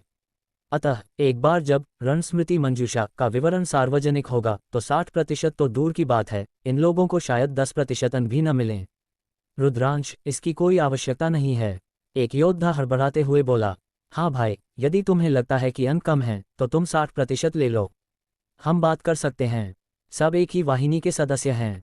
एक मित्र बढ़ना मतलब एक रास्ता खुलना। रुद्रांश, इतने लालची मत बनो। जैसे ही उन्होंने देखा कि रुद्रांश सेनापति के पास जाने पर अड़ा है, वे घबरा गए। यदि सेनापति ने रिकॉर्ड देख लिए तो न केवल उनकी कायरता उजागर होगी, बल्कि उनके हाथ आए थोड़े बहुत अंक भी चले जाएंगे। अभी भी तुम्हें लगता है कि मुझे केवल 60% लेना चाहिए? तुम्हारी खाल वास्तव में बहुत मोटी है। रुद्रांश ने उपहास किया। यदि तुमने शुरू में मुझसे शालीनता से बात की होती तो शायद मैं तुम्हारे व्यवहार को देखते हुए 70% पर मान जाता, लेकिन अब तुम्हारी इस धृष्टता के बाद अब हम सेनापति के कार्यालय में ही मिलेंगे। शिक्षक जाह्नवी, कृपया मेरे साथ चलें और रिकॉर्ड्स जमा करवाएं। रुद्रांश का दया दिखाने का कोई इरादा नहीं था। इतना कहकर वह पीछे मुड़ा और चल दिया। जाह्नवी ने भी उन सदस्यों की ओर उदासीनता से देखा और मुस्कुराते हुए कहा, मानवीय लोभ उस सांप की तरह है जो हाथी को निगलने का प्रयास करता है। तुमने मेरी पहली योजना स्वीकार नहीं की और अब शायद तुम्हें 10% भी नसीब न हो। अरे नहीं रुद्रांश भाई, रुकिए, इतने कठोर मत बनिए। प्रथम और द्वितीय वाहिनी के सदस्यों के चेहरे पीले पड़ गए, लेकिन रुद्रांश और जाह्नवी ने पीछे मुड़कर नहीं देखा। सेनापति का दरबार और न्याय की घोषणा। संहारक वाहिनी के सेनापति रुद्र प्रताप सिंह को शीघ्र ही शिक्षक जाह्नवी का आवेदन प्राप्त हुआ। उन्होंने तुरंत इसे मंजूरी दे दी। द्राक्षा प्रांगण की लड़ाई अत्यंत महत्वपूर्ण थी, विशेषकर इसलिए क्योंकि इसमें आंतरिक विश्वासघात हुआ था और 2 महाधर्माध्यक्षों का उदय हुआ था। कठिनाई के स्तर को देखते हुए इन 3 दलों को मिलने वाले सम्मान अंक अन्य दलों की तुलना में कहीं अधिक थे। ऐसे में अंकों के पुनर्मूल्यांकन का अनुरोध आना सामान्य था, संभवतः इसलिए क्योंकि राशि बहुत बड़ी थी। जल्द ही सेनापति ने वाहिनी के सभी सदस्यों को प्रशिक्षण मैदान में एकत्रित होने का आदेश दिया। निष्पक्षता और पारदर्शिता बनाए रखने के लिए ये प्रक्रिया सबके सामने होनी थी। उन्होंने प्रथम, द्वितीय और रुद्रांश की रण स्मृति मंजूषा के रिकॉर्ड मंगवाए और उन्हें सार्वजनिक रूप से प्रदर्शित करने का आदेश दिया। मैदान में हजारों योद्धा जमा थे। सबकी नज़रें उस विशाल जादुई पर्दे पर टिकी थी जिस पर द्राक्षा प्रांगण का दृश्य उभरने वाला था। रुद्रांश शांत खड़ा था, जबकि वे लालची योद्धा अपनी नीची नज़रें किए पसीने पोंछ रहे थे। सत्य का प्रकाश। जैसे ही जादुई पर्दा चमक उठा, द्राक्षा प्रांगण की वह डरावनी रात सबके सामने जीवंत हो गई। हजारों योद्धाओं ने देखा कि कैसे यशवर्धन और सुखविंदर ने अचानक रुद्रांश पर हमला किया। उन्होंने देखा कि कैसे ये बाकी योद्धा डर के मारे पीछे हट गए थे और अपनी जान बचाने के लिए इधर उधर भाग रहे थे। पर्दे पर रुद्रांश का पराक्रम स्पष्ट था।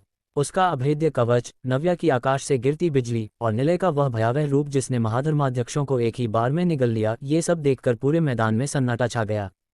किसी ने भी कल्पना नहीं की थी कि स्तर 100 का एक युवा साधक स्तर 180 के 2 राक्षसों के विरुद्ध इतना प्रभावशाली हो सकता है। रिकॉर्ड समाप्त होने के बाद सेनापति रुद्र प्रताप सिंह खड़े हुए। उनकी आवाज़ पूरे मैदान में गूंजी, मैंने साक्ष्य देख लिए हैं। युद्ध का 90% कार्य अकेले रुद्रांश और उसके साथियों ने किया है। शेष 10% में बाकी सदस्यों का योगदान है, जिसमें से अधिकांश केवल मरे हुए शत्रुओं को अंतिम प्रहार देने तक सीमित था। सेनापति ने उन लालची योद्धाओं की ओर देखा, जिनकी हालत अब काटो तो खून नहीं वाली थी। तुमने शिक्षक जाह्नवी के 80-20 के प्रस्ताव को अस्वीकार किया। बहुत अच्छा किया, क्योंकि अब मेरे निर्णय के अनुसार रुद्रांश को कुल अंकों का 95% प्राप्त होगा। शेष 5% उन सभी योद्धाओं में बांटा जाएगा जिन्होंने अंत में शत्रुओं का सामना किया। पूरे मैदान में रुद्रांश के नाम के जयकारे गूंज उठे। वे योद्धा जो रुद्रांश को लूटने आए थे, अब एक दूसरे का मुंह ताक रहे थे। उनके लोभ ने उन्हें उस स्थिति में पहुंचा दिया था जहां अब उनके पास गर्व करने के लिए कुछ भी नहीं बचा था। रुद्रांश ने सेनापति की ओर सिर झुकाकर सम्मान व्यक्त किया।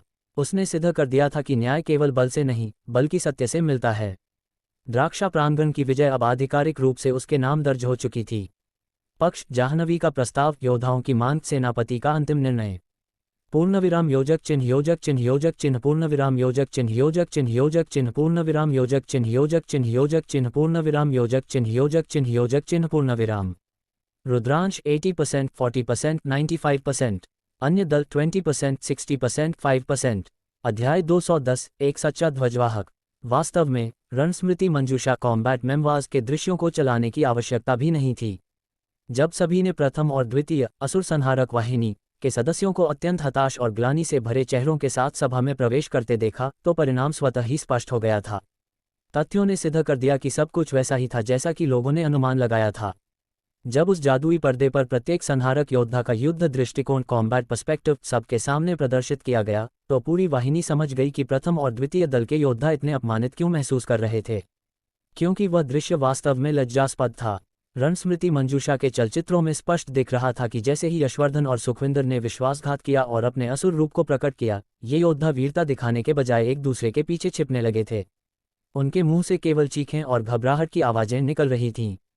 ये युद्ध शुरू होने से पहले ही हार मान लेने वाले कायरों की तस्वीर थी। इसके विपरीत रुद्रांश, उसने न केवल सुखविंदर और यशवर्धन के घातक हमलों से स्वयं की रक्षा की, बल्कि असुर सत्य संघ के उन दोनों महाधर्माध्यक्षों बिशप्स का वध भी किया। उसने अकेले ही पूरे युद्ध की जीत की नींव रखी थी। इसके बाद के दृश्य साधारण थे। शिक्षक जाह्नवी के नेतृत्व में इन योद्धाओं ने केवल बचे कुचे असुरों का सफाया किया था। ये कहना अतिशयोक्ति नहीं होगी कि पूरे युद्ध में इन संहारक दलों की कोई महत्वपूर्ण भूमिका नहीं थी। वे केवल अंत में किल चुराने और अपनी उपस्थिति दर्ज कराने के लिए पीछे पीछे चल रहे थे।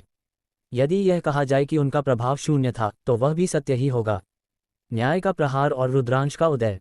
धिक्कार है, ये वास्तव में कायरों की टोली है। संहारक वाहिनी के एक अनुभवी योद्धा ने घृणा से कहा, सच में मुझे आश्चर्य है कि इनमें इतनी ढिठाई कहाँ से आई कि ये सम्मान अंकों के लिए शोर मचा रहे थे।